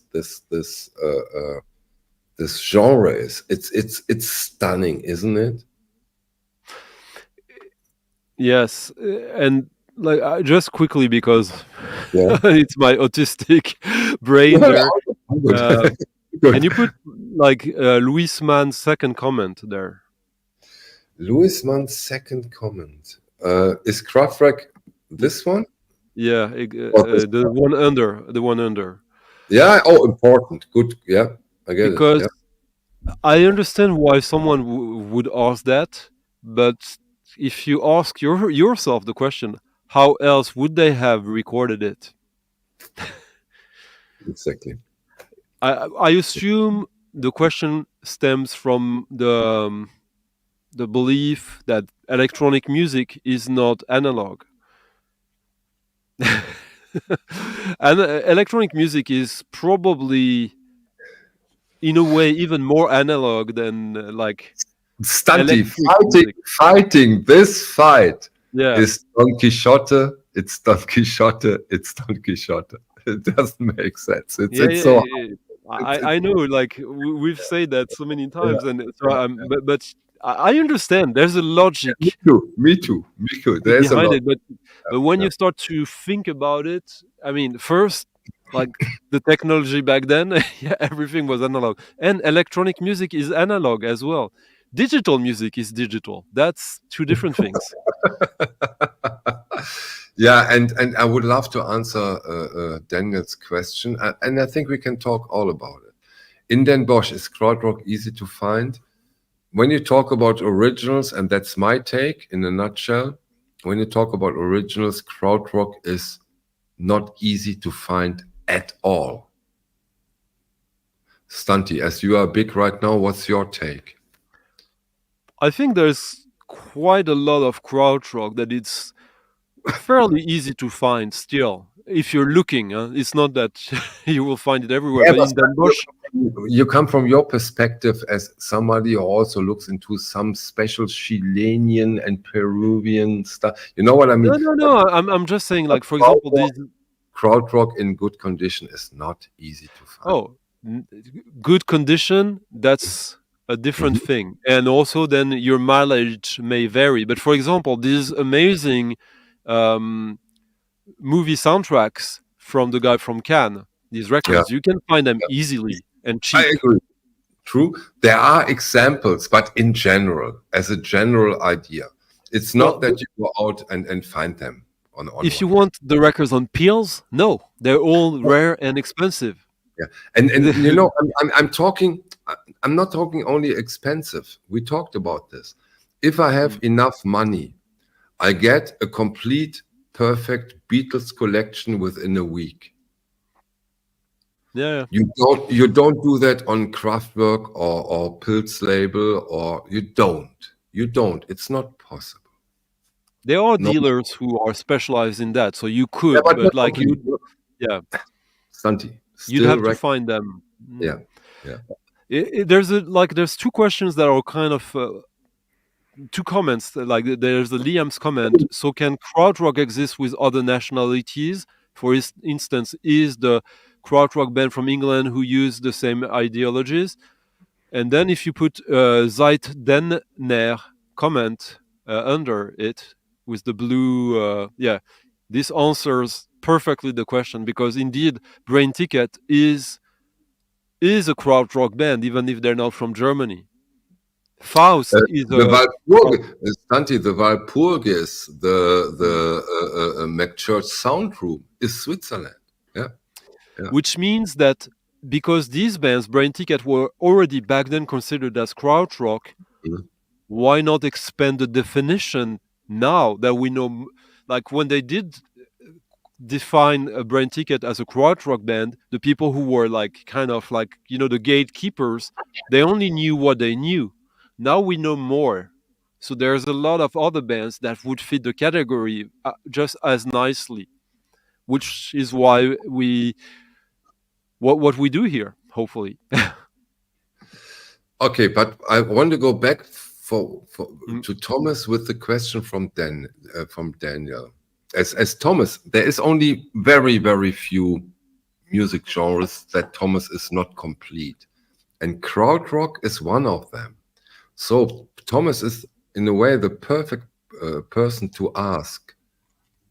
Is Krautrock easy to find, Thomas? In Denmark, you never see a Pils record. It will be once every 3 years you see one of those. So in Denmark, one of them, you never see you never see those records. Kraftwerk you see here, but they're often beaten up. So you don't. In Germany, you find nice limited copies, but here they're always VG and lower in the quality. Oh, so that's why you're always so happy to come to Düsseldorf. No, I understand. but to be fair, Pils is like the of Krautrock, the equivalent of like Palm is for jazz. It's like it's a very small independent label. They were not even like part or owned by a bigger thing. So it is a truly independent label they don't have that many releases either, if I remember correctly. It's kind of short-lived. They have quite some. If you want to buy them, you have to really get deep into the pocket. It's not that easy, but you're right. I think it's Pils and Ohr. Yeah, there are other labels, like big labels that had Krautrock that you can find like in Stockholm. I like, for example, the Amondule 2 record I showed. I see that record regularly. If I go to the record stores, the good secondhand record stores, I will see like 6, 7, 8 copies a year of that. Of course, Liam. Tangerine Dream is Krautrock of the very first hour. And that's also like Tangerine Dreams. You find Tangerine Dreams records all over the world. Yeah. I agree, much. Pilz, Ohr, Brain, Sky, Philips. The Philips is fantastic when it comes to Krautrock records. For example, the Krautrock are on Philips. But Manfred is right. These are the 4 like. Yeah. But and I think Sky is probably it's not the earliest one, but it's probably the one that I feel is the one that embodies the largest range of crowd. Actually, they even released some early records of this Hamburg guy. Who this is the latest record. He's not officially. Now we are talking. Yeah. Now we are talking. So now listen carefully, because Stunty is giving an amazing recommendation. So this is special. Yeah. So apparently he still denies being Werkbund, but this is Asmus Tietjens, who was part of Lilienthal, cult krautrock supergroup from the mid-late 70s. And he's from Hamburg. This is, like you would say, this is electronic music, but this is very German. There's something quite unique. This is the latest record. Like, he doesn't put out records on vinyl that often. Under the name Werkbund, there's like 8 or 9 records throughout. It's so difficult to get some of those. Yeah. It's so difficult. But this is possible because this was just released. But as you can see, that's why I say this is such an amazing recommendation, Stunty. I'll be playing that on Friday on my stream. Yeah, please. Amazing, because in a way, Asmus Tietjens is still krautrock. Yeah, well, Don't shoot the messenger. In my opinion, he's still. Hey, Mojo. Nice to see you. Thomas, 1 hour, 57 minutes, and 58 seconds. Yeah. You have to give us something to say goodbye until next week. Yeah. I think we promised you promised something in the beginning, like a record that only one exists. Yeah, please. I love it. I love it. This is at the OBC. Look it up. It's unbelievable. We're talking to Buck Nelson, 62-year-old farmer from Mountain View, Missouri, down in the Ozark Hills.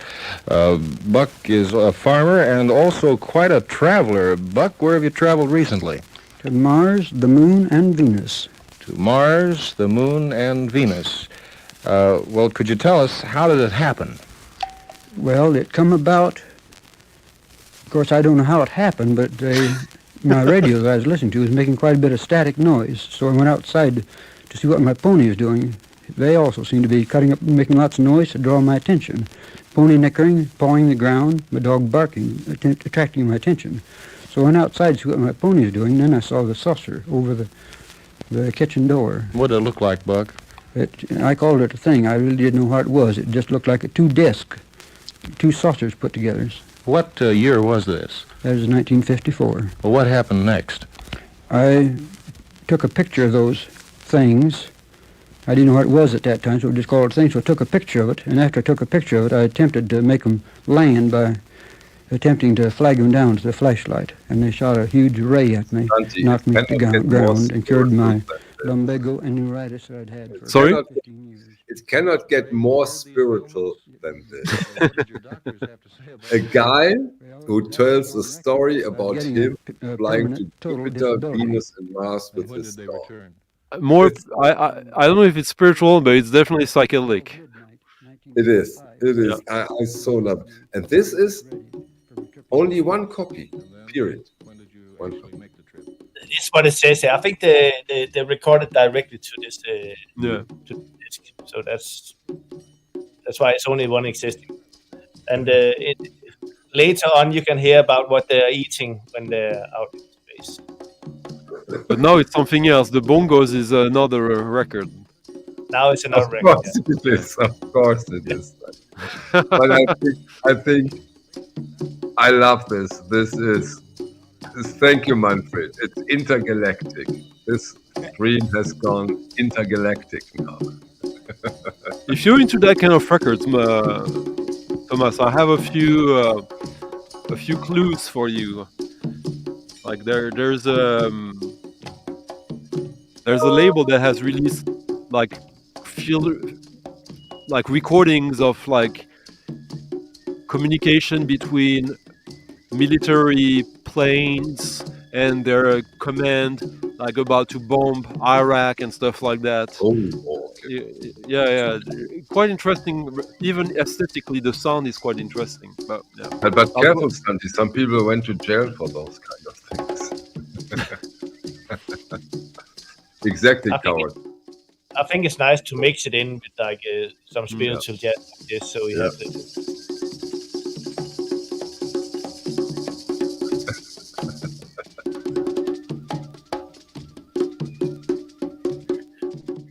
Yes, of course. But that's on side 2. Call me Ham. Yeah. So what are we listening to now? I'll show you in a moment. No, show it now. Shut the fuck up.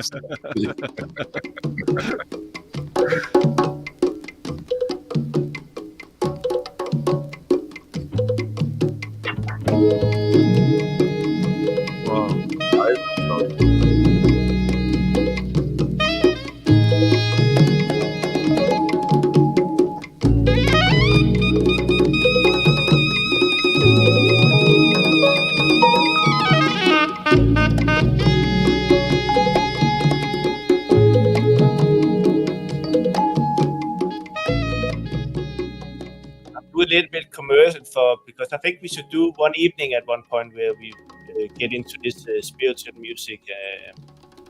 Good idea. I'll show some of the records that we'll be hearing, and that's it.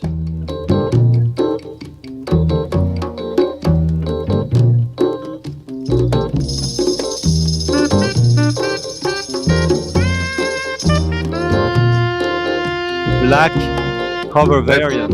That's an unbelievable album. I have it. Of course you have it.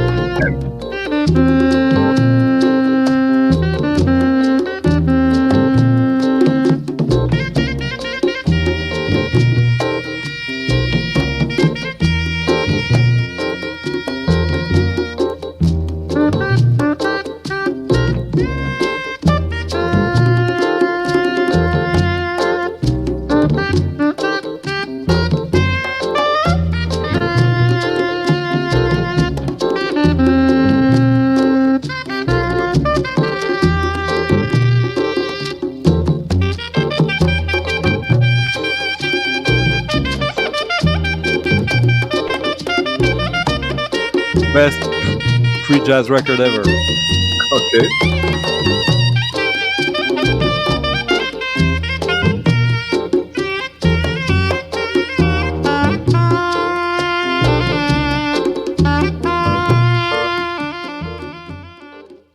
You know, with the records you just showed, I'm totally aware, and I'm sure Stanti agrees, that we still only scratch the spiritual side of the music, right, Stanti? There is so much. It's so deep. It's unbelievable. Yeah, because like why like spiritual jazz? Yeah, well, why settle for jazz? Of course. Yeah. Oh, yeah. Ah. Oh, the Lebanon one. Yeah, yeah, yeah. No, it's Iraqi. Iraqi. No Lebanon. I think. It's Iraqi. Okay, sorry. Oh, look at the T-shirt of Thomas and the record. Yeah, yeah, yeah. Let's look. The original Buyers New Life record. Right. Of Yeah. course. Yeah.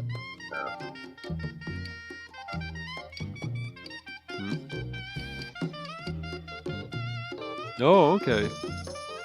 The first time that Stunty can look at this record without being afraid that his shelves breaks down. Because See, I can this imagine one is you on have the a lot same of label as this one Wait a second. that I Ah, played. okay, This same is label. the same label. Le Chant du Monde. Okay.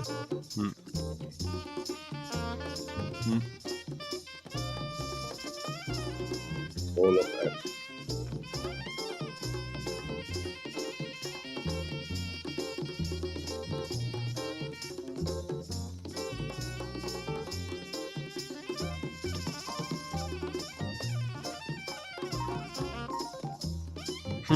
Bruno's Fallen Gaze.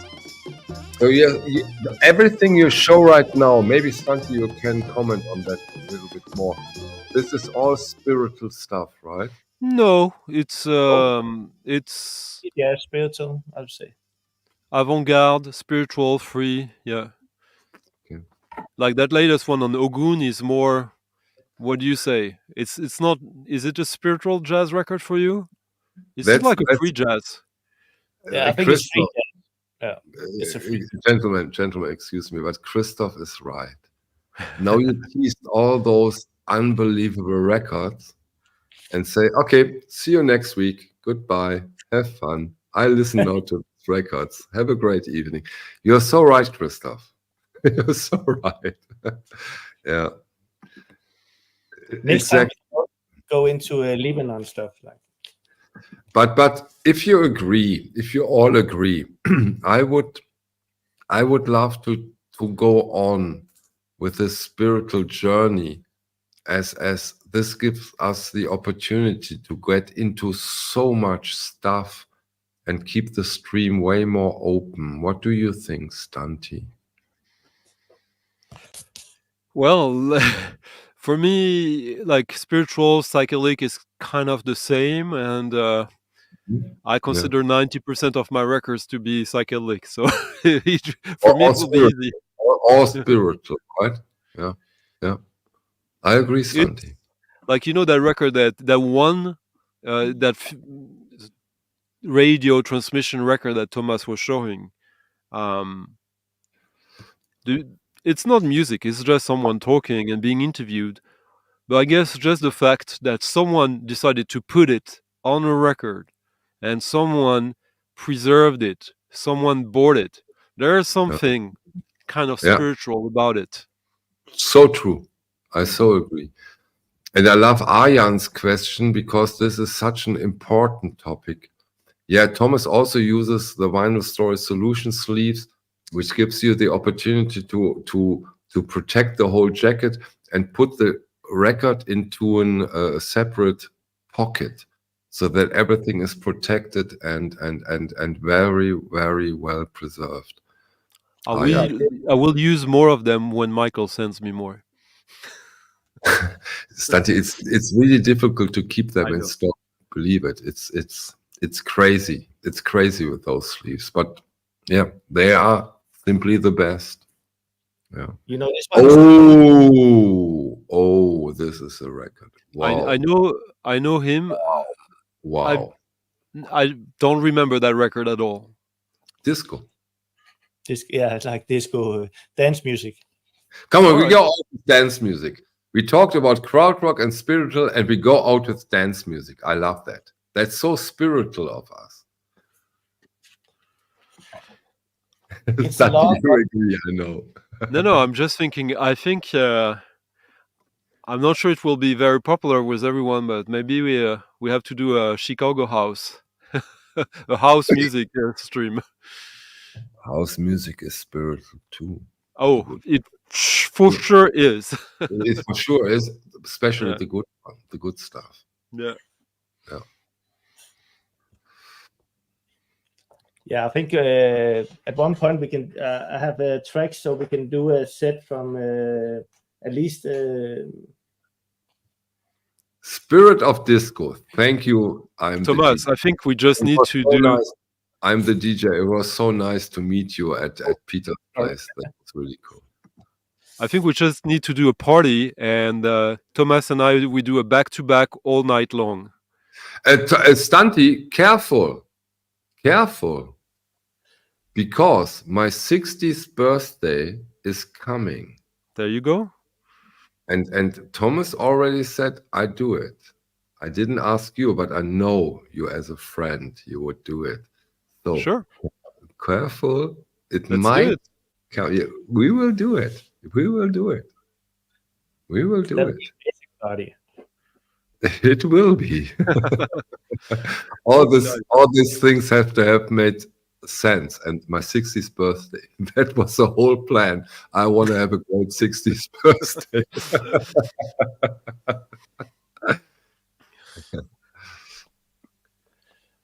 I will play this one, Michael, but you need to promise to play a few minutes of it. Don't go out. Okay, I promise. It's a 15 minutes track, and it goes better and better. But I will start it from. I promise. You know what? Let's play the whole 15 minutes. Sit here and listen to it. Why not? I mean, hey, everybody can turn in and out. We just do it. 15 minutes. You tell me when you get tired of it. No, 15 minutes. We play the whole track now. Good dance track for the end tonight. Okay, Manfred, put on your dancing shoes. Now comes a 15-minute track, and we won't fade out.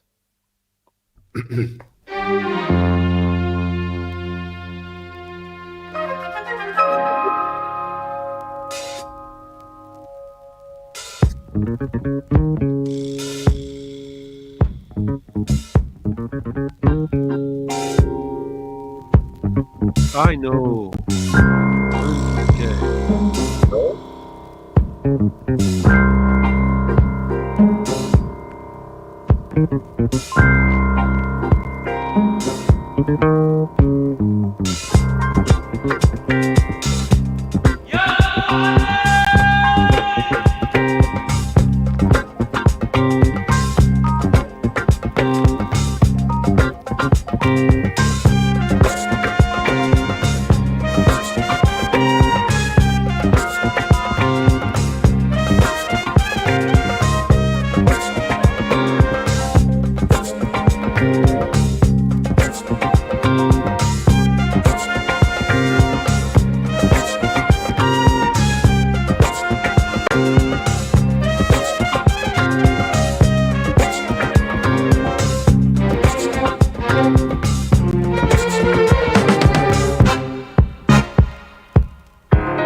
You are the reason I said we play the whole song, because I know you love this kind of chords.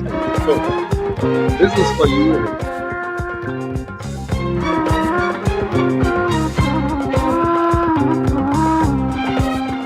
Will you dance to this, Michael, at your birthday party? No, I won't dance now. I dance with Hint a little later at a game we play together. Understand that.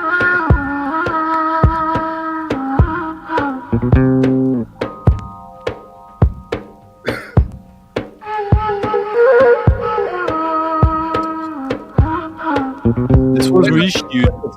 Where does this record come from, Thomas? I think it's recorded in Greece, and the producer is Greece, but the artist is from Lebanon. Yeah. He made a lot of soundtracks. He's like more into like big orchestras music. And this was reissued quite a few times. Okay. But usually, what put me off was that I've never seen the original. All the reissues I've seen of it, the artwork is yellow, I think. This is more sand. And usually it's much more brighter yellow than like all the reissues I've seen. Because I remember like this was like 10 years ago or so, 10, 15 years ago, that was kind of like a big underground like cosmic disco hit. Everyone was playing that. So now you mentioned the word cosmic, but is cosmic not also spiritual? Isn't it just another word? Yeah, right. Yeah. It is. Right. Yeah. Thomas, longest song we ever played so far.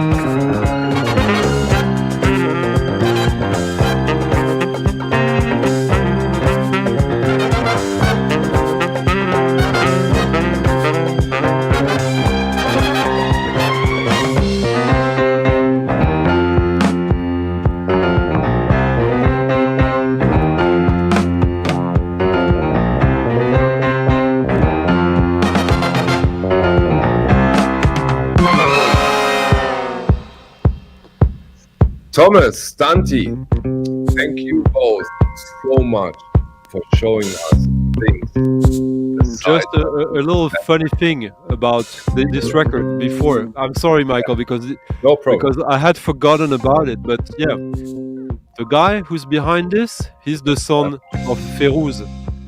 Okay. Yeah, the first son of Ferouz, the Lebanese singer. But not the last one, I guess. No. No, you know, I so love what you two guys do, putting us out and confronting us with those amazing records that is me haven't ever heard of. And this is so important what you do. That's really special. Thank you so much. Bye-bye. See you next Wednesday.